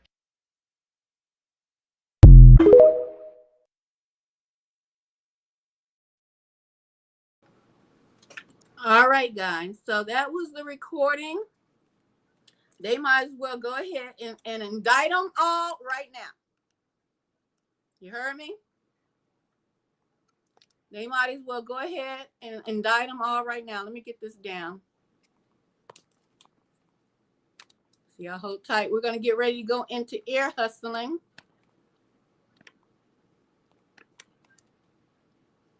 All right. So we're getting ready to go on the TikTok street. We're going to be ear hustling regarding Nolan Wells. We're going to go and hear what everybody else is talking about right about now. I appreciate you keeping it locked in with me. If you have anything that you would like to say in the chat, feel free to speak your mind in the chat. How do you feel about, what's going on with this case? And we are ear hustling. West side, east side. All right. We got China, we got North America. Hey, shout out. Hey, let me see y'all's flag. Hey, I know we got American flags in here. I know we got the FBAs in here. I know we got the African Americans in here. But let me see your flags, man. Let's go. Let's keep it going. We are on the TikTok street, y'all. We're going to find out what they're saying about Nolan. What I feel is all of them they implicated themselves. All of them need to be indicted. Okay? So, double tap your screen. I don't know what I go through with my whole We're ear hustling. Hey, feels goes on in many ways. What he's trying to say is crazy, that you and him could walk in the store and they're not going to pay you any attention. They're going to Power go on. behind him. The Bluetooth device is ready to pair. The Bluetooth device is connected successfully.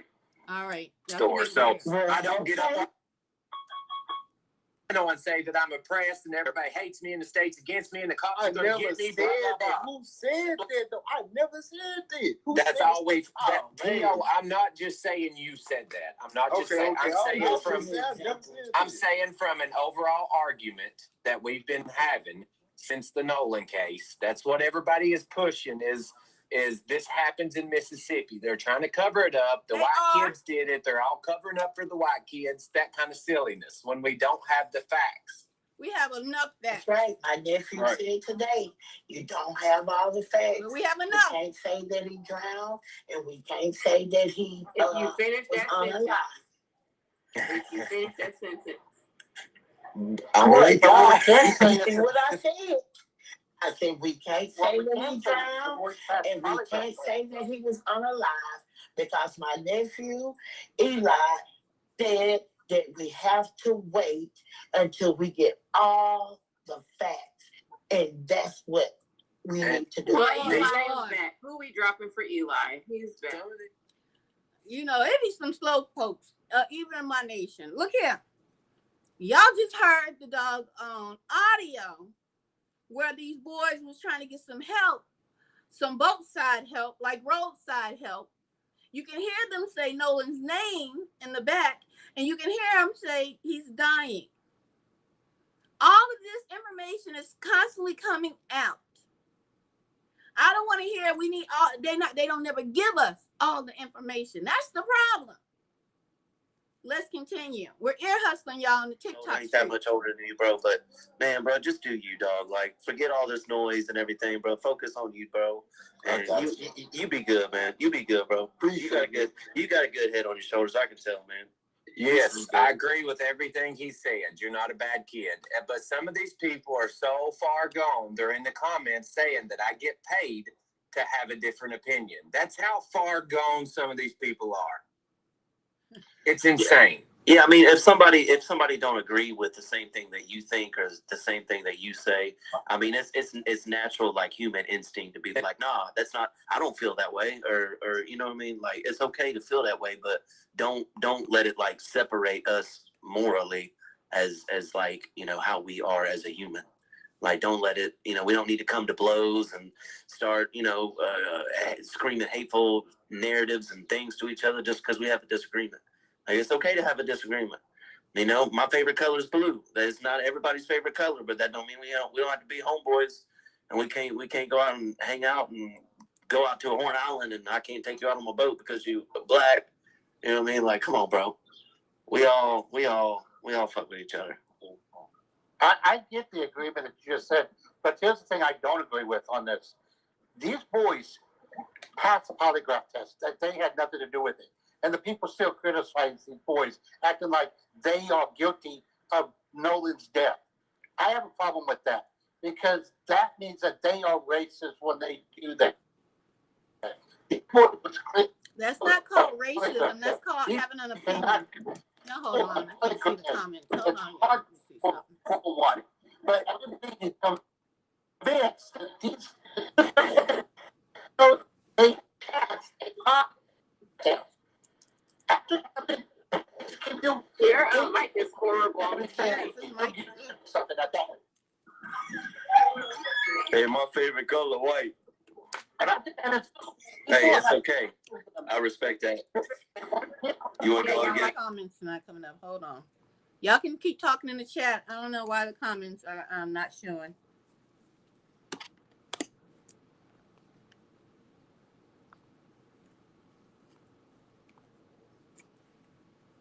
All right. I think he lost his audio.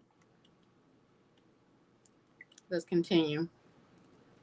Honey, this one. Y'all, we're ear hustling on the TikTok streets. As you come to the building, go ahead and get the thumbs up.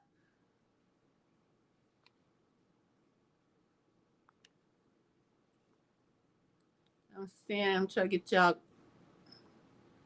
There we go. Welcome in. Welcome in. You are free to have your own comment. What do you think about the Nolan Wells case so far? And if you've been here long enough, you heard the audio. What do you think about the audio where we can hear them calling his name Nolan and that he's about to die? But they said he died on Horn Island, right? So right now, that's what we're doing. We are ear hustling. Let's continue on the TikTok street. Wait, but I mean, so like we could probably follow the same method of where somebody posts a question and we go from there. I mean, because like we discussed it extensively a couple of hours ago. So what would be? Is there like a point of control? Eli, is it normal for the first autopsy to keep the organs, and it's hard for an independent? Not autopsy. Autopsy. Did you really just interrupt to say, like, seriously? Is it normal for them to keep the organs and not send it for an independent autopsy so that the second one cannot do what they need to do? Is that normal? I don't even know why we're asking. Okay, so number one, yes. So in terms of, but I'm going to say yes to the aspect of retaining different structures and organs after an autopsy. The stomach. The jurisdictional office, it could be Maryland, it could be Mississippi, whatever, has the statutory authority to retain any tissues or organs that they find pathologically relevant to their report. Is there? Oh, okay.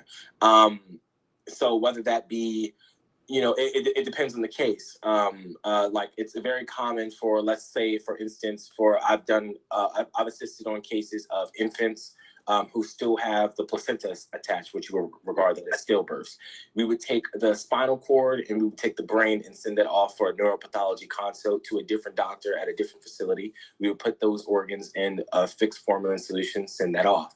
We would also send off the entirety of the heart. So the initial forensic pathologist would not be the one doing the gross examination of those structures. It would be somebody else. So to answer your question, and which is noted in, I think, the third page of Dr. Roger Mitchell's report of Nolan Wells' preliminary autopsy findings, he noted extensively that is a common forensic pathology practice to retain organs that are believed to have pathological relevance or significance for extensive dissection or examination after the initial autopsy. Now, yes, to your sir. second, Page 3. Which I've showed them, and I don't know why they're I guess because you say it, I don't know, but they didn't believe the paperwork, but now they're believing you. So you got everybody's listening skills, I guess. To answer, I guess I appreciate that, but to answer your second, maybe it's because I'm white, Eli. I think. I'm not going to get into the racial aspersions that's being cast between everyone. I'm just answering your question. Your second question in terms of the independent autopsy. I think that people fail to realize that the first autopsy is the one that is statutorily required by law. The autopsy is a procedure that is required on behalf of the state. So the state has jurisdiction. State has jurisdiction over that decedent and all of the evidence that comes with that decedent to begin with, because they're the primary investigative body when it comes to death. It is not. People have even asked, "Oh, well, why haven't the Mississippi Medical Examiner's Office sent over all of their findings to Dr. Mitchell?" Well, it depends on what findings we're talking about, but to begin with, the Mississippi State Medical Examiner's Office has the authority to retain all of their own records. They don't have to release yet, especially given the direction of the district attorney, where she's about to present these findings to a grand jury, which is another thing that's required statutorily under Mississippi law. So to answer your question, they don't have to send. And mind you, the autopsy was done 3 days apart. The first and second one were 3 days apart. So the certain things in terms of, let's talk. Come on. His mic is just jacked up. We're ear hustling on the the TikTok street. Go ahead, get the thumbs up. What do you think about the case? We just heard some you don't want information drop about the audio. Hemorrhaging or artifactual right now we're ear hustling. Breakages or breaks in certain structures of the neck, because you do not want to cloud your findings from the stuff that you're doing. And gross examination of these structures takes time. The doctor has to sit there and has to go by structure. They have to document it. They have to take photos. It's a process. These things take time. So to answer your question, I know that was long-winded, but it's just so much going on in terms of the question. You have to give the office time to work, if you will. These things are not, they're not, the turnaround time from an autopsy on average is supposed to be around 90 days to begin with, regardless of the circumstances, because most cases are. As I'm getting ready to check audio, make sure everything is everything. Go ahead, get the thumbs up. Feel free to talk in the chat if you have a different opinion regarding the case, regarding the audio that we just listened to.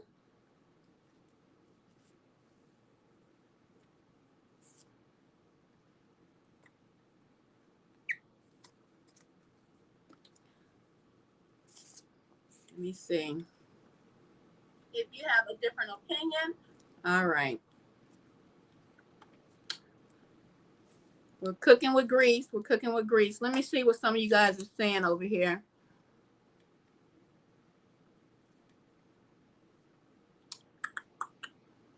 When people see more justice coming from the past for the Black community, it will be sending a sound message. Woo, that was a good one. Brother Vic. So we're going to continue ear hustling on these TikTok streets, y'all. Thumbs up.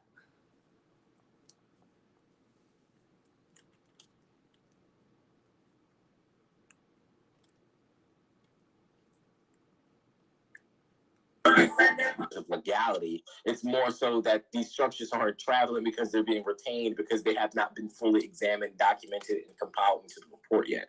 So my point is that the initial medical examiner is not done his or her report to begin with. It's only been we've got these results 1 or 2 weeks ago. It's not done yet. And also the aspect that the findings are being sealed now until it's presented against up to a grand jury in Mississippi. But to answer your question, the Mississippi State Medical Examiner's Office is not required to really at this stage of the investigation because they don't want to be premature in their investigation in themselves to then go against their own statutory scheme to please Ben Crump and Dr. Mitchell, if that answers your question. It's not that certain body parts aren't supposed to travel. I have a question. Yeah, I just saw where you cannot, I'm so glad I can meet people. So do you believe that Ben Crump was informed that he wasn't going to receive certain body parts before he decided to do the autopsy? Listen up. You can chat and drop do I believe that Dr. Mitchell wasn't going to be informed?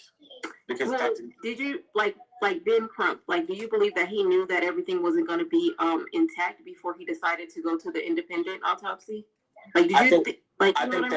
I understand the question. I think that you can ascertain that from the reading of the report to begin with, that Ben Crump isn't necessarily well versed in this area of expertise, and that he shouldn't have been the one to communicate the findings because he would have noted that, or he would have made it a little bit more structured in how he communicated it. Because Dr. Mitchell did put, believe it's on the second or third page of that report, that is a common forensic pathology practice, meaning that Dr. Mitchell, being the doctor, having performed thousands of autopsies, already would expect the limitations brought upon it. Now, he may not have known that Nolan's decomposition was as advanced as it was, but then again, he's a doctor and he's done drowning cases, and you know the circumstances of the case because you kind of get an investigative story prior to you ever even seeing the body. So my point is that I think that Dr. Mitchell knew a lot more because of his expertise than Ben Crump prior to receiving the body. I just think that Ben Crump was just not necessarily the person to communicate those findings, if that answers your question.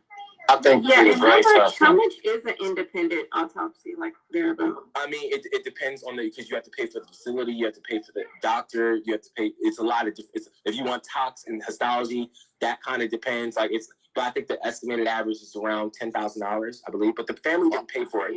Colin Kaepernick paid for I think they put a report out saying it was $14K, but I could be wrong. Yeah, that was the 10,000 was a rough number estimate. Yeah, but I think they talked about it though. That's all it costs.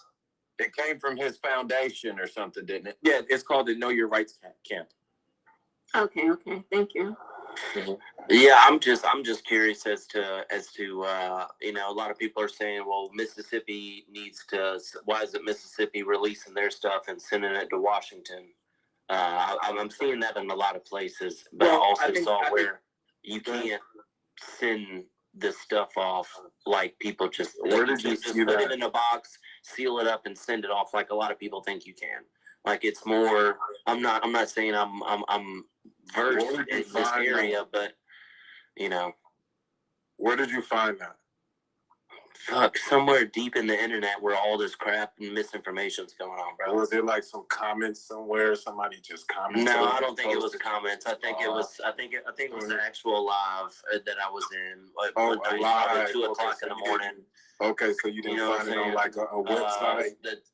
There's a lot of stuff that people are saying. Okay, got it. So he didn't find it on like a website. So, Akil, if he's asking for clarification from somebody who does autopsy, I don't understand the reason for your question. No, the reason for my question, because I was asking him where did he find this. But he's asking somebody that would know. So can you let him finish so it can be answered? No, well, he asked him, and I was asking him. Can you go ahead and answer, Elijah, if you want to? The question kind of answered already. I think the question kind of got disillusioned with the whole exchange, but if you could narrow your question a little bit more, because it's like I don't really understand your question. I got you. So can the parts that the coroner kept from Mississippi be sent to Washington D.C. to be examined, or does Washington, D.C., the people from Washington, D.C., have to come to Mississippi to examine them? I think that both of those things can take place. It's a matter of time. So in order for those structures to be released by the Mississippi Medical Examiner's Office, they have to do their own examination, document it, put in the report, do all the ancillary testing on those particular specimens, and then it is up to the jurisdiction of that investigative body, given its Mississippi Medical Examiner's Office, to then share their findings. Now, whether or not the office sends their findings to Dr. Mitchell prior to even releasing the report is one thing. Nobody can control that. We'll just see how it plays out. Or Dr. Mitchell could, let's say if he contacted the person who did the initial autopsy, he's like, hey, listen, I don't necessarily want to wait on your findings when you put them in the report. Is it possible that since I'm involved in this case, can I come down and observe you do your initial report, and then I can do it side by side? That could be something that could happen, but again, you have to follow the law in these things, right? So it just depends. So these things, at the end of the day, I think that people don't understand that these doctors are government officials. So all of their duties are statutorily required. So simply just because this case has public scrutiny in the public eye does not mean that Mississippi can break its own laws to serve whatever narrative or whatever purpose that anybody else wants. But what you want is that the independent investigative body remains objective and does their job according to the law and do it well and do it thoroughly. That's what you want. Because at the end of the day, no second autopsy is complete without the first results, because they have to be compared. So if that makes sense. Especially with Mississippi being under a microscope right now by pretty much the whole world, it would be hard to not release, I guess, if people think that Mississippi's corrupt, it would be hard to not release proper results and findings. But would it be just one more question, I'll let everybody else talk. Would it be suspicious if Washington, D.C. did not come down, or the people representing the people in Washington, would it be suspicious if they didn't come down and look at the findings? No, it's not suspicious because, again, Mississippi is not required. Mississippi as an investigative body is not required to really, in a way, you could say, play along with the independent investigative team. The job, they have to do their job that is required. Everything extra is, for really the public perception of people. Now, of course, the office's reputation, if it's in shambles, that pulls the whole thing down. So these things are also intentional. But to answer your question, do I think it's suspicious that Dr. Mitchell wouldn't travel himself to go see the findings in Mississippi? No, I don't. If Mississippi extended the invite and said, "Hey, look, come down," I would question why, if they offered, why wouldn't you go? I would raise an eyebrow to that. Yeah, absolutely. That's what I was getting at. Like, of course, it wasn't based off of Mississippi extending and then him saying no. Right. It was hypothetical. A lot of this is hypothetical. It's hypothetical. And again, I'm more just from working for a minute alongside these individuals. Now, of course, I haven't traveled to Mississippi. I did a couple of decedents at DC for a very, really short time, and then my extensive period was at the Maryland Medical Examiner's Office, and their kind of practices are very similar. So my point is that I would not find it, I would find it, quote unquote, in a way, hypothetically suspicious if Dr. Mitchell wouldn't want to go and look at the findings themselves if he was extended the invite. Because there's been times where my mentor was like, hey, Elijah, these cases might be coming up. I think you should come down, and I'm there at 7:30. So you see what I'm saying? It's not that big of a, what is the word? It's not that complicated, but at the same time, it can be depending on the relationship between Dr. Mitchell and the officials at this office. I gotcha. Yeah, I mean, if Mississippi has nothing to hide and they're extending the invite, hypothetically speaking, and he doesn't, because they didn't extend the invite. Keep that in mind. I mean, hey, look, come down. We're not trying to hide anything from you. Come on down and look at what we've got. If he's like, no, I don't need to come down there, we have enough information, I would find that suspicious. Akil, would you like to ask a question? Would you like to ask a question? No, I'm good. No, me? Yes, yeah. No, not really. I mean, I did want to just kind of say that I just wanted to make a statement that is being, you know, the comment that or the question that he was just asking is kind of like alleging that the parts that haven't been sent can't be sent because it's because of some law or because of, you know, he's like saying that, but I feel like he's kind of disregarding just like the possibility of that being indicative of something deeper. The fact that the throat hasn't been sent or these other parts haven't been sent just yet, although they don't have to send them, but I feel like that's kind of being disregarded and it's kind of being flipped like, well, don't you think it would be suspicious if they don't come to them? And it's just bullshit. I mean, excuse me. It's just, you know, it's BS. So no, I didn't really have a question. I kind of came up here to kind of give my perspective on this whole thing, but I'm just kind of following the conversation for now. Right. So in certain aspects, I mean, I would agree with you that certain, you know, things are completely, you know, unsupported and speculative. But if in all honesty, I don't think the gentleman that I was just speaking to was really trying to cast then again, I just joined. I don't know how long he's been up here. I don't know what you guys, your impressions of him was. But I'm just speaking to the exact question he asked me. It seems as though he just got caught up in all of the other types of misinformation that the general public is, and he was just asking a question that was stemmed from certain things that other people were saying. So I don't. Yeah, there's a lot of that, Elijah. Yeah, I don't necessarily think he had, and that's just my opinion from how he asked the question. He was respectful. He wasn't necessarily throwing it out there in terms of fact. He was just asking a question based off of what everybody else is saying. So I see both sides, but I'm just here to I'm more so focused on answering the forensic pathology. Somebody that does not. I don't know why his mics keep stopping. Oh, you got Green and some old people. They just talk over. We're gonna go to another one. We're ear hustling, y'all. We are ear hustling regarding the Nolan Wells case. We listened to the audio earlier that has been circulating around where you can hear them say Nolan's name and that he's dying in the audio. And after that, we just started ear hustling. Matter of fact, I think I'll go ahead and play that again.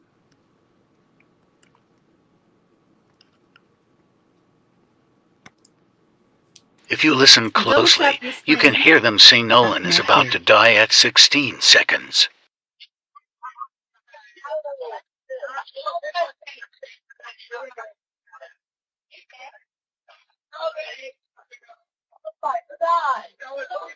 CITO Assistance, Vicky speaking. How can I help you?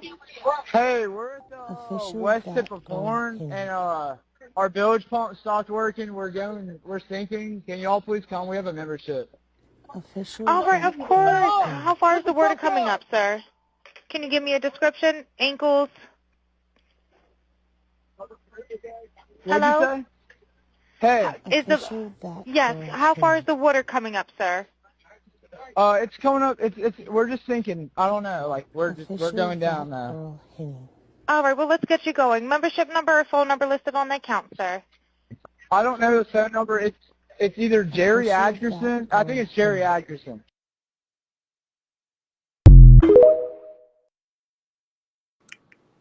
All right. So that was the audio. Let me get this down. And so we're going to go back to ear hustling on these YouTube, TikTok streets. I keep saying YouTube, on the TikTok streets. Keeping his name in the news, and I don't think that he is the best representative for all of these cases. And the only thing that I'm just questioning right now is why the mother denied Trayston, his friend that he's been friends with since 9th grade, and she was pretending like she didn't even really know him. Yeah, that was kind of weird. Yeah, so I'm just trying to... no, he said he never met her. Yeah, he did say that. No, he said I never had a sit-down conversation with her, but she said saw he me really multiple never times. met her. They never went over their house. He Dude, said I he just met the literally dad. watched I'm in the video Mississippi. I'm up the 5 street. minutes ago. I'm up the street when it's my turn to talk. I'll talk. Yeah. I'm not trying to argue nobody. But he said that he met the father. I watched the video where she said, I don't know him really and stuff like that. And he said, you know, don't you think that's kind of awkward? That's weird. Jesus. No, but don't you think it's weird? Like, I don't trust people that don't show their face. Talking people down. Okay, I apologize. So yeah, I'm just kind of wondering about all that, but you know, everybody just I'll just listen now, and that's it. Crack ass, cracking Michael Jackson looking motherfucker.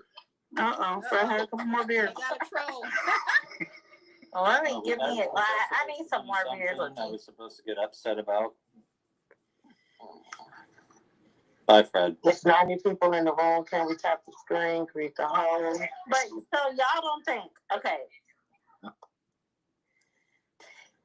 His parent, he said he met the father, right? He met his dad, but he never met the mom, right? No, he said that they passed. They were in passing. They just never had a really in-depth, like, sit down. That's kind of weird. That's weird. Like, I agree.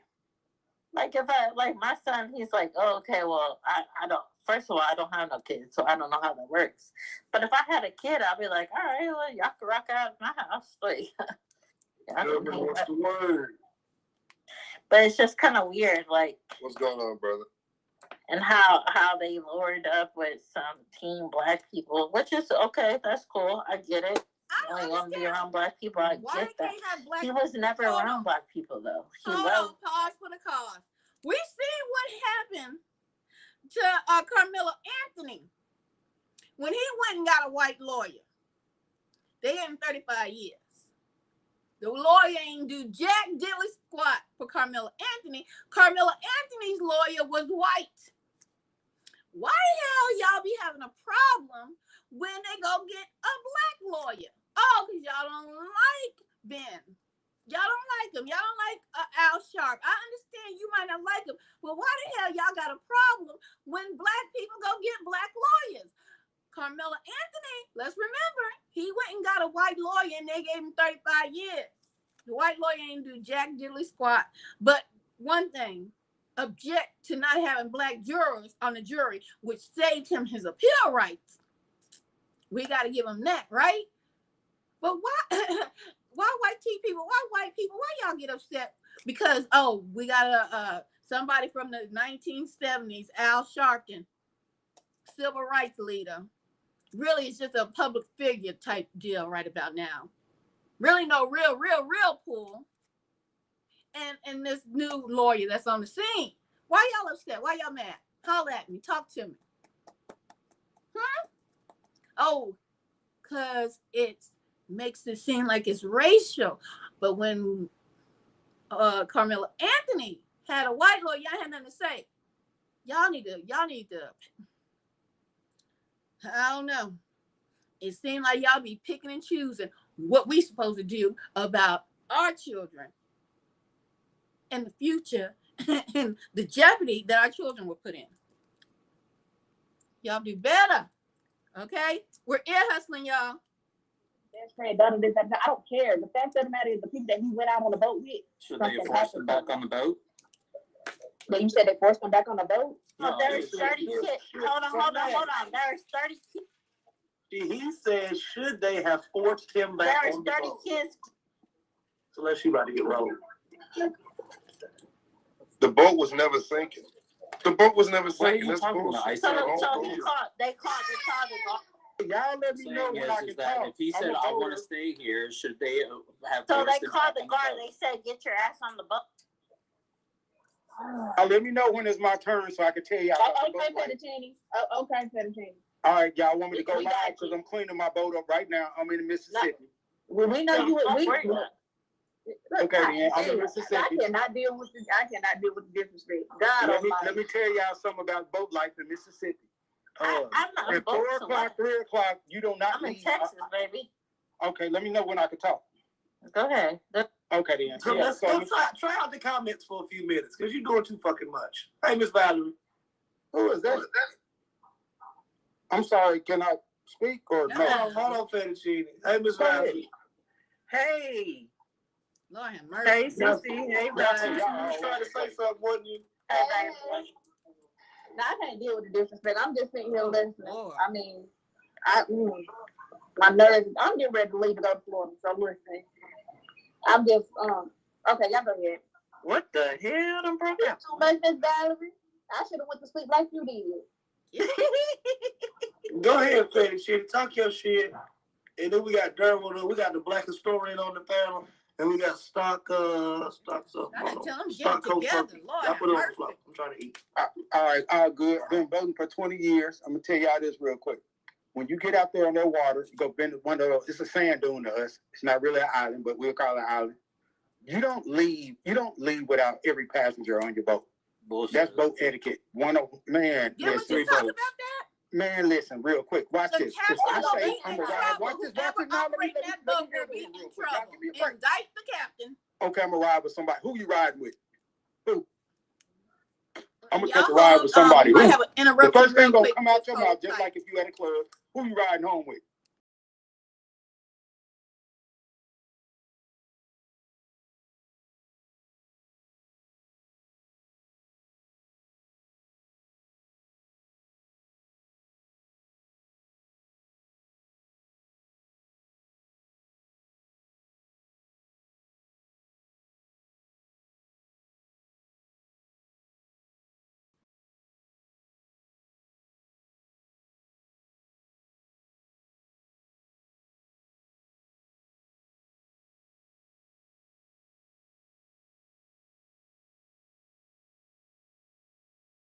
Lie. You do not leave at 3 o'clock. That's called party poopers. Don't nobody want to leave. That's when the party start getting started at 6, 7. It don't get dark till 8 o'clock, 9 o'clock. So whatever anybody's saying, name one time that a white person has been out with all indigenous people, Native Americans, they call us black, whatever. Name one time they came up missing or unalive. Name one time. Now you can sit back and see all the times when we're amongst our enemies that we come up missing or unalive. And it's an accidental drowning. Let me tell y'all something.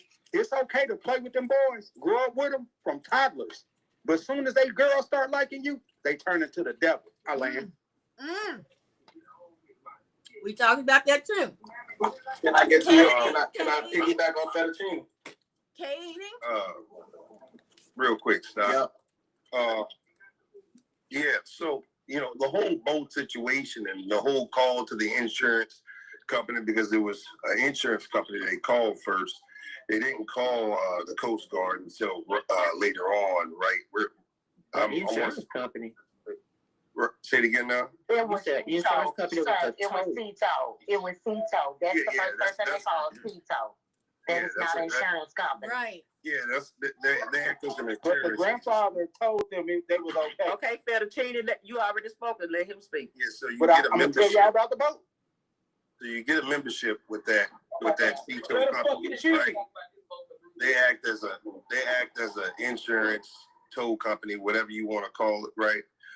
But that dispatch operates and it starts recording the call, even like on your cell phone service. You call AT&T. Well, when you start hearing music or you start speaking to the AI, they're recording the calls and you don't even know it. The recording has already begun. Right. But for the boat to be sinking, right? How did the boat start sinking? Because your boat just doesn't start sinking, right? You have to get a hole in it or some type of damage, or you ride and the waves are real rough and the water's real rough and there's a storm and you're taking on water into your boat and your bilge pump isn't working fast enough to pump out the water that you're taking on because of the storm, right? Or the hole that's in your vessel. It's not like your boat just starts sinking because your bilge pump isn't working. So how is the water getting into the boat? That's my first question. So another way water can get to the boat is when you're riding, before you start planing out, the water will start coming up on the sides a little bit towards the back engine, towards the transit, towards the back end of the boat. But it's not a lot of water, right? But the bilge eventually will pump that out. That's my whole thing. So how did you patch a hole? And then you can hear somebody saying, pull the plug. Well, if you pull a plug on a boat, you'll start taking in water. So I don't know about... Not if you're going a certain speed, sir. See, if you pull a plug on a boat, If you go a certain speed, it'll drain out because the front end lift up. You got what's called you tilt your motor. You got tilt and trim a trim engine. So you're talking so about you tilt it up, and no, it drains out those speedboats. I have 2 of them. You can drain a boat by just going a little fast. Yeah, that's correct. That's correct.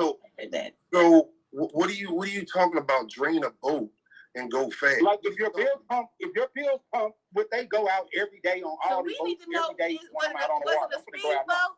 But what you do is you just drive. They'll make circles. They'll do donuts. But we call them. They just do donuts in the water, and they'll pull the drain plug, and it'll drain out, and you get to go. Nobody never leaves because of a bills pump. They go out on those speedboats all the time. I've never heard of or seen. Mm-hmm. I mean, Somebody Google it real quick. Y'all good at fact checking. I own a boat too, and I've never heard about. Let's go to ChatGPT, y'all. That's true. I read it. Let me go to my assistant. The G to the P to the T. Let's get it. If I was on the ocean at sea in a speedboat and it started taking on water, if I went fast, would that drain out the water? The faster I went, or would I continue to take on water? Can you help me out with this? Let's get the answer, y'all.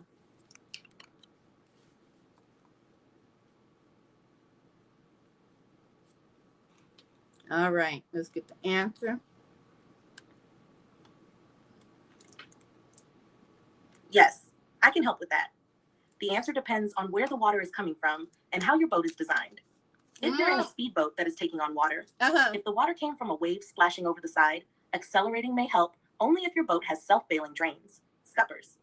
On some boats, once they're moving fast enough, water can drain out through those openings. If the water is coming from a leak, such as a crack in the hull, a failed drain plug, or a damaged fitting, going faster will not stop the leak. In some cases, going faster can actually make the leak worse because the hull experiences greater water pressure in certain areas. Y'all hear ChatGPT? Many speedboats also have a bilge pump, which is designed to pump water out of the bottom of the boat. Running the bilge pump while reducing the source of the leak is usually much more effective than simply trying to outrun the water. If a speedboat is taking on water faster than it can get rid of it, 1, everyone should put on a life jacket. 2, turn on the bilge pump if the boat has one. 3, head toward the nearest safe shore or marina if it's safe to do so. 4, call for help if the situation is worsening. So, going faster is not a reliable way to drain a flooding boat. It may help shed water that splashed aboard on some self-bailing boats, but it won't solve an active leak and can sometimes make the situation more dangerous. Hello. Are you thinking about a small open fishing boat? No, thanks, ChatGPT. A center console, or another type of speedboat? No, we good. They said speedboat. This guy over here, just because he got a speedboat, let me let you know. I just looked up, talked to ChatGPT, and they said not all the time a speedboat will drain the water if you go fast. From somebody Instagram live off the rip, off somebody hit from another angle from another boat that was actually there. And let me tell y'all something. Don't nobody Let me say this real quick. Lord, you can come up here. So you started calling people a monkey. Look, he showed you. I have a video that I took last week, and I stopped a little black dude from getting on a boat with a bunch of white folks. Jenny, you told us that bullshit last week, and I got it though. How do you upload it? So y'all want to see it? I did. Oh. Really? I told him don't get on that boat. I got the video on my phone. I don't know how to do it. Hanging out there looking real crazy, huh?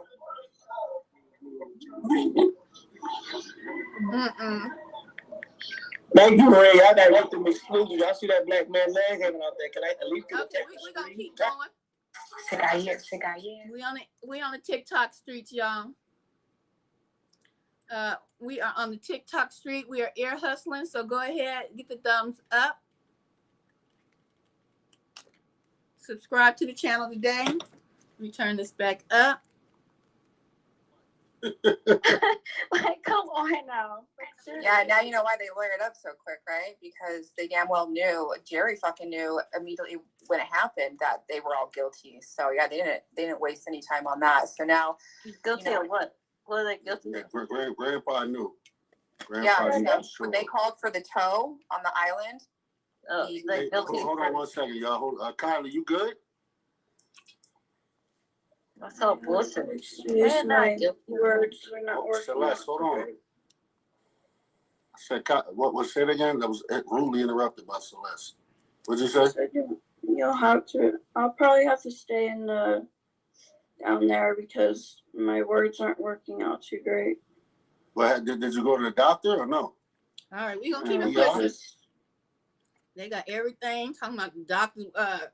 Look here, we trying to ear hustle. We want to know what the people are talking about.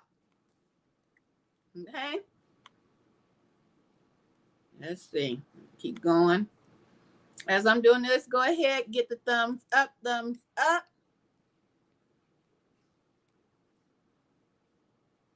And we're going to get a commercial in real quick.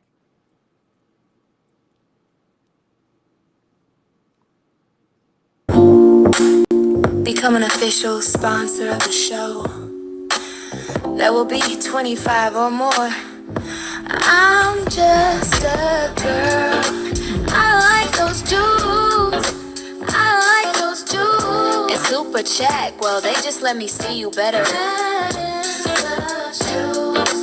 I like those jewels. Hey, baby, I like those jewels. Cash App warms my heart. Money, work.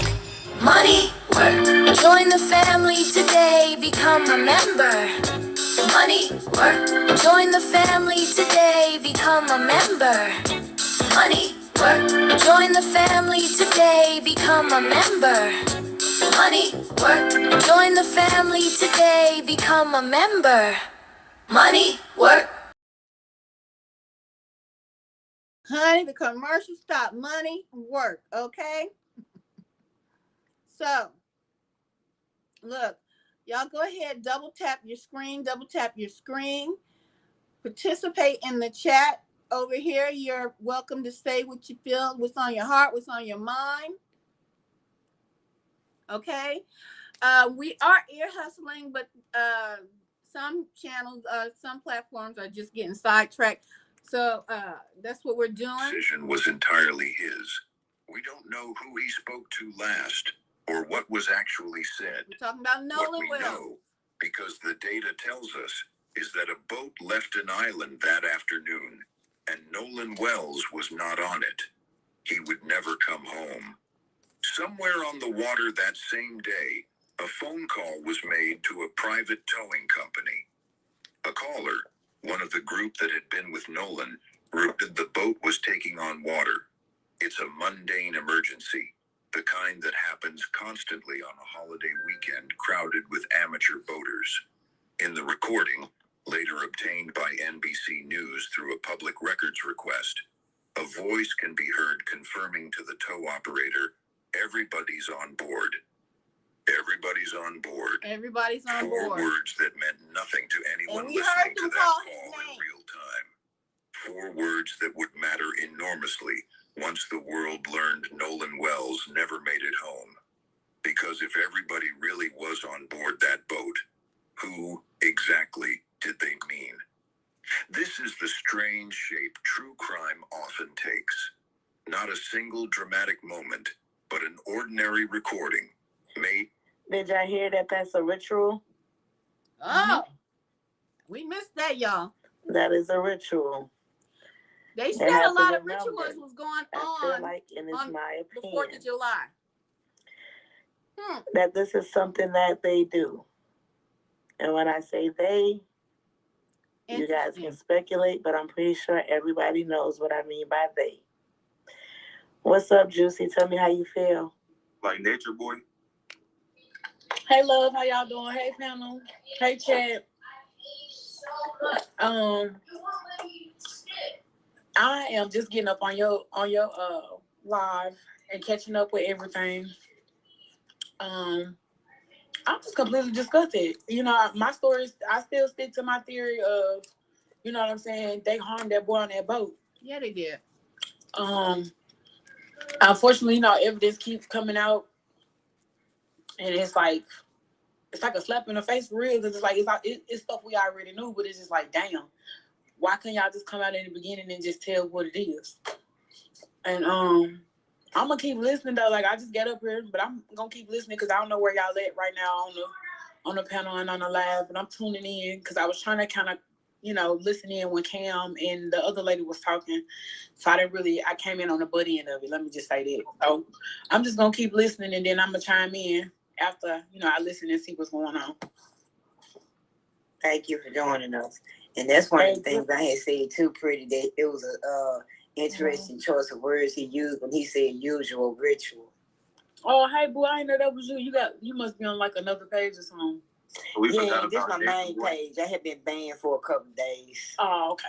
Y'all double tap the screen, get the thumbs up. Good. I can't complain. And you also That's over good. on Facebook, Look, participate. We don't Hit the need thumbs you up. camming up. You have to protect the page. You're not showing us evidence about the case. You ain't gotta do all that. Calm down. I said if you're not showing evidence against the case. You ain't show evidence against the case. What you had your camera on? Autopsy results are raising more questions about how Nolan Wells died. An independent exam commissioned by his family's legal team classified the cause and manner of death for the 18-year-old as undetermined pending investigation. He said based on the examination of the body, he cannot rule out foul play. That is significant.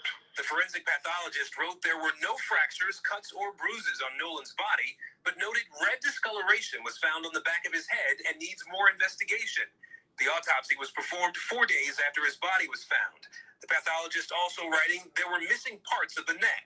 Have you or he asked anyone for access to those things? Hopefully that the medical examiner will allow him to come and examine the throat. Also to talk about observations that they had, and so they could share information. It is not unusual for a state medical examiner to keep parts for further evaluation. Former medical examiner Dr. Priya Banerjee reviewed the autopsy report. I think the best thing we can take away is that there's no identifiable trauma. The Jackson County Sheriff's Office is still investigating what happened after Nolan went to Horn Island in a boat with friends on July 4th. His body was found 2 days later washed ashore there. Today, the family's attorney noted the doctor was unable to examine the airways and lungs for water to determine drowning. In a recent interview, Warren Hudson says he'd been friends with Nolan since they were kids. Hudson said they frequently went boating and they went to Horn Island with a large group of friends on July 4th. Everybody's drinking, it's 4th of July. Everyone's just trying to enjoy themselves. Okay, Aaron Gilchrist joins us now. Aaron, the big question still remains here, and still no toxicology results? Tom, the family's legal team is still waiting for the toxicology report from the state, and the medical examiner's office tells us today it will share appropriate information when the investigation is complete. Tom? Okay, Aaron Gilchrist, those do develop. When the investigation is complete, meaning once they covered up everything they need to cover up, then they'll release everything that they have. Exactly. This is taking too long. That's what I think. And because we're going to there's no way that y'all sealed the autopsy. Mm-hmm. There's no way that y'all didn't make sure that it was clear and known that they have to come view the contents of the throat. Mm-hmm. There's no way in hell that y'all sit up there and want to keep everything a secret, but when it came to the Carmelo Anthony case, y'all wanted to put everything on forefront. Y'all wanted to make sure everybody felt that Carmelo Anthony was an unaliver, which he wasn't. But yeah, they pick and choose what they want to put out. And if people get mad about what you can see and with your own two eyes, how they treat each and every case when it comes to Black people. It's just, it is what it is. Let's hear about Stacy. Y'all know who Stacy is. She is a Mississippi medical examiner. Stacy has covered up 3 previous unalivements, and one of them was a little boy who drowned, and she covered it up and made the parents of that little boy, they had to take his body out of state too to get answers. What's up with Stacy? Y'all check this out real quick. Go ahead, double tap your screen, subscribe to the channel today. My name is Ethereal. I'm your host. Go ahead, double tap. It doesn't hurt to tap your screen. Let's go. Listen to what Stacy has done, y'all. Shannon Wilson, a 13-year-old boy. Friends pushed him in the creek in Mississippi. Guess who was the medical examiner who covered it up? Guess who? Ding, ding, ding, ding, ding, ding. Stacy fucking Turner again. Crump, this is 0 for 3 for Stacy. The brother of this kid just came in my inbox. Stacy Turner told this family that they don't perform autopsies on drowning victims. So this family again had to pay out of pocket, bring their child to a different state for a private autopsy. Stacey Turner, you are public enemy number one in my book. Shannon Wilson, a little boy who drowned supposedly in Mississippi. The medical examiner, Stacey Warren, the same medical examiner who examined and did the autopsy for Nolan Wells, covered up Stacey's case. Let's hear it one more time. She 3 for 3. Shoot. Shannon Wilson, a 13-year-old boy. Friends pushed him in the creek in Mississippi. Guess who was the medical examiner who covered it up? Ding, ding, ding, ding, ding, ding. Stacey fucking Turner again. Crump, this is 0 for 3 for Stacey. The brother of this kid just came in my inbox. Stacey Turner told this family that they don't perform autopsies on drowning victims. So this family again had to pay out of pocket, bring their child to a different state for a private autopsy. Stacey Turner, you are public enemy number one in my book. Look, if she told Shannon Wilson, hold on, sis. If she told Shannon's parents that state of Mississippi doesn't do autopsies on drowning victims, why the hell did she perform an autopsy on Nolan Wells? Somebody make it make sense. Somebody make it make sense. Let's listen to what they was talking about on that doggone boat. We got the recording. We got it. If you listen closely, you can hear them say Nolan is about to die at 16 seconds.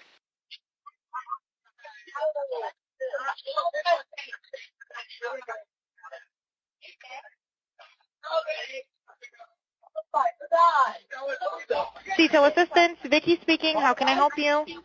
Hey, we're at the west tip of Horn, and our bilge pump stopped working. We're sinking. Can you all please come? We have a membership. All right, of course. How far is the water coming up, sir? Can you give me a description? Ankles? Hello? What'd you say? Hey. Yes. How far is the water coming up, sir? It's coming up. We're just sinking. I don't know. Like we're going down now. All right. Well, let's get you going. Membership number or phone number listed on the account, sir. I don't know the phone number. It's either Jerry Atkerson. I think it's Jerry Atkerson.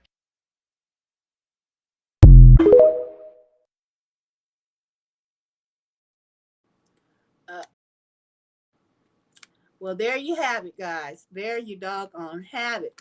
So, we've been on here, I believe 2 hours, going on 3. We're going to cut it short right here. From ear hustling, we might come back. I might come back later on tonight and do some more ear hustling. It might be on Nolan, but there is some information also regarding Carmel Anthony's case. Supposedly, his lawyers did get access or were granted an appeal, so that there might be another case, guys. So he might be able to go back to court. I'm going to do some more research on Carmel Anthony and him being able to go back to court for a second trial.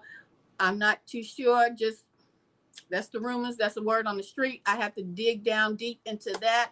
If I find some more information regarding that, I will come back later with that instead of Nolan Wells. So much going on. Then we have the other young boy out of South Carolina.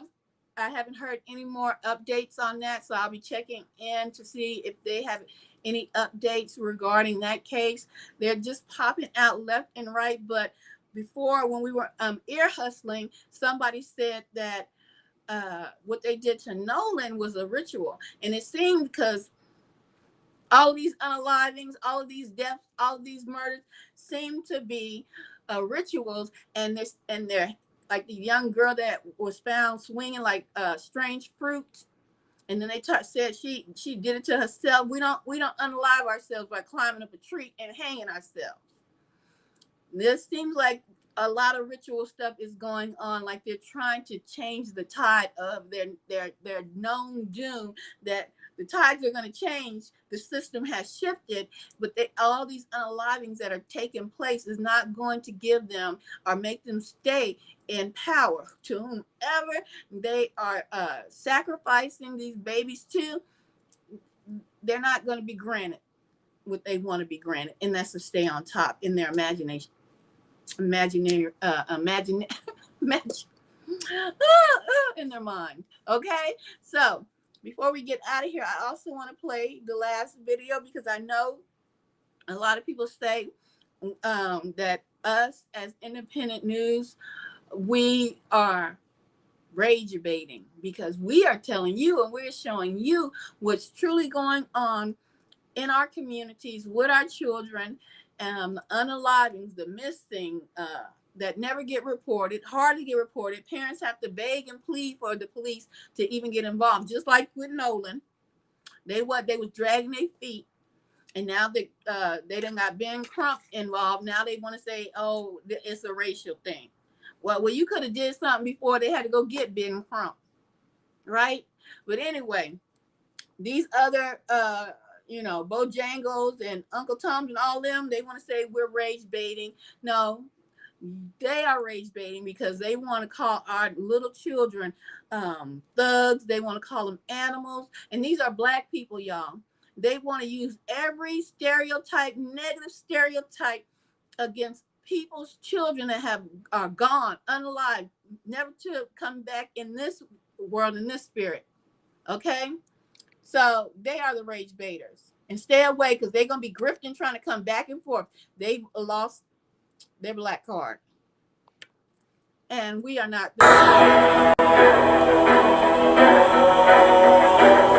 They want to call it rage bait, but it's just what they do. They want to call it rage bait, but it's simply the truth. They want to call it rage bait, but it's just what they do. They want to call it rage bait, but it's simply the truth. The truth is out, it's in the light. Shine bright, you cannot hide. You cannot hide, it's in the light. Shine bright, you cannot hide. You cannot hide. No longer in the dark with a line of light. No longer in the dark, riding out at night, hiding behind sheets that peek. We see you in your suit, we see you in your uniform. We see you in your nice, lovely homes. You hide by pretending that you're society's pride. The truth is out, you cannot hide. The truth is out, so show your pride. They call it rage bait, but it's simply the truth. They call it rage bait, but it's just what they do. We are awake, we no longer slumber. You will reap what you sow, and we will tend to your garden. We will shift the weed and burn the tears. We are awake, so prepare to be humbled. We are awake, we no longer slumber. You will reap what you sow, and we will tend to your garden. We will shift the weed and burn the tears. We are awake, so prepare to be humbled. We will show everything you do, so shine. You always want to be seen true, so shine your life and the ignorance of your darkness. Shine your light and we will post it. History does repeat itself, but we have the Uno reverse. Revelation 13:10. He that leadeth into slavery shall go into slavery. He that killeth with the sword must be killed with the sword. Here is the patience of the saints, our patience, 400 years and counting. They call it rage, but it's simply the truth. They call it rage, but it's just what they do.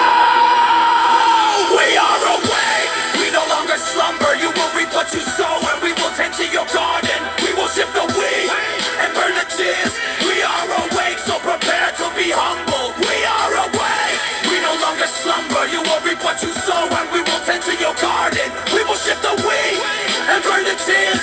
We are awake, so prepare to be humble.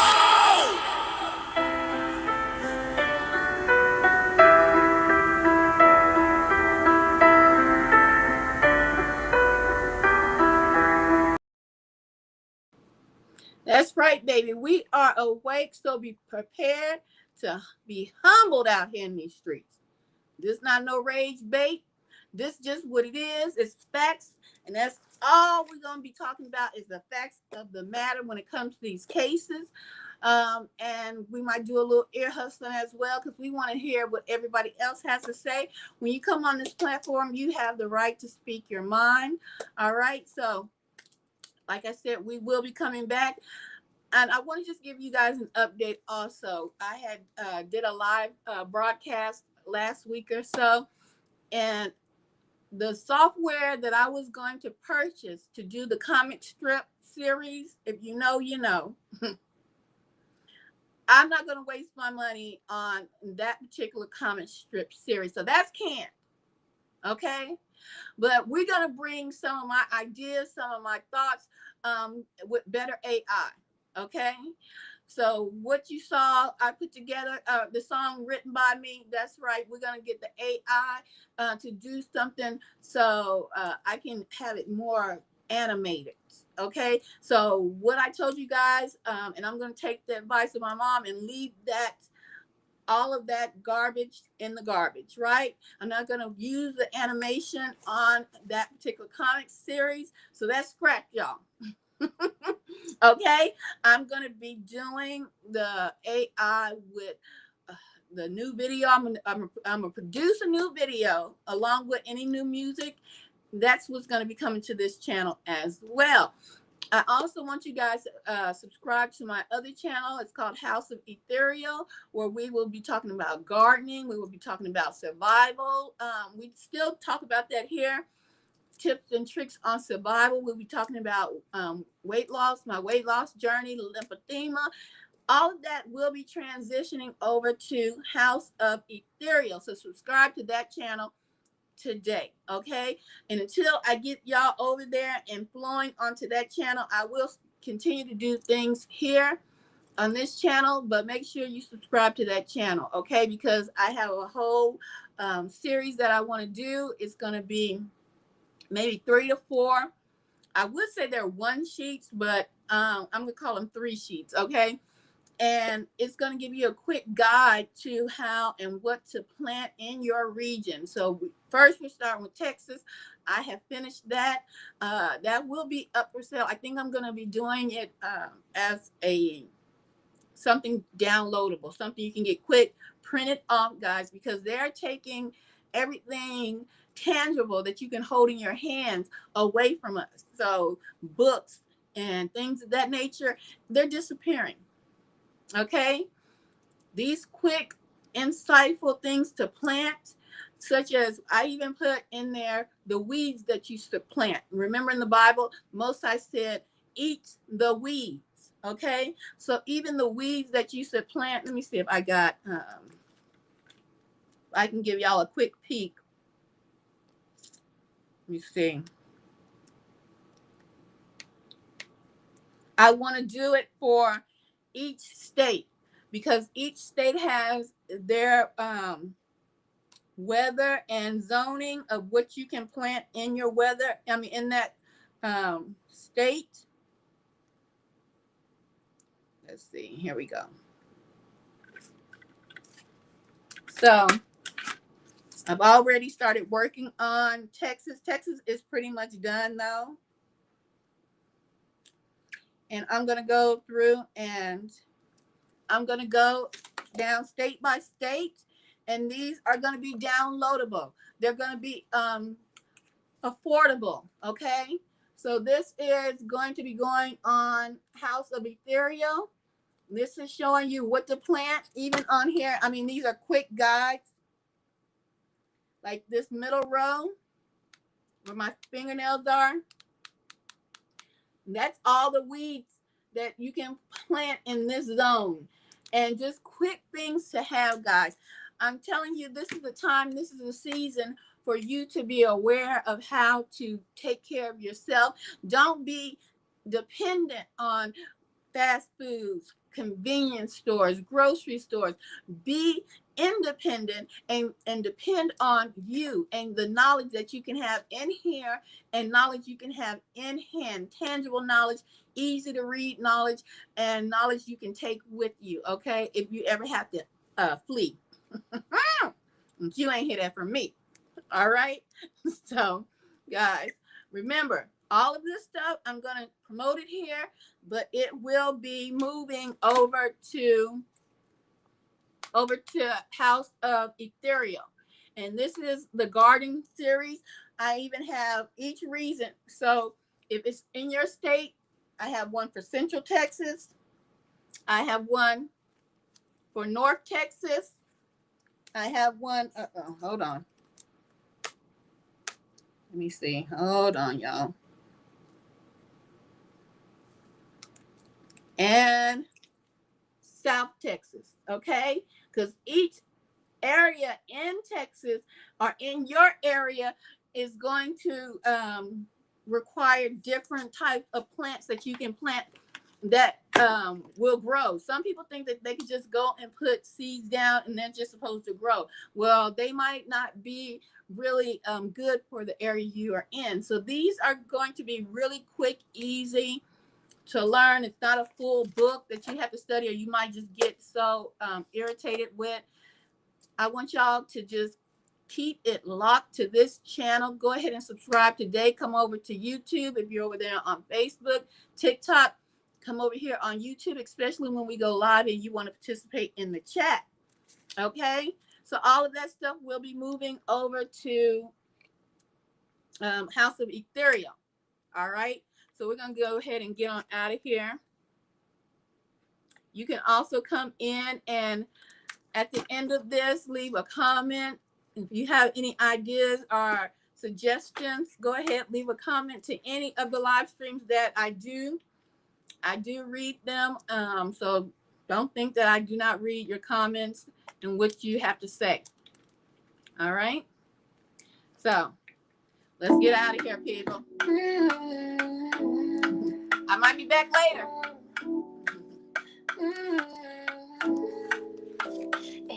It's me, the one you came to see. It's me, the one with all the tea. So lights, camera, action. Yeah, she is the PR. See stars, making you the main attraction. If it's news you can use or the latest trends, well, baby, you are in. Buckle up and hold on tight. Ethereal has the mic. Yeah, we back outside. All right, y'all. And we out.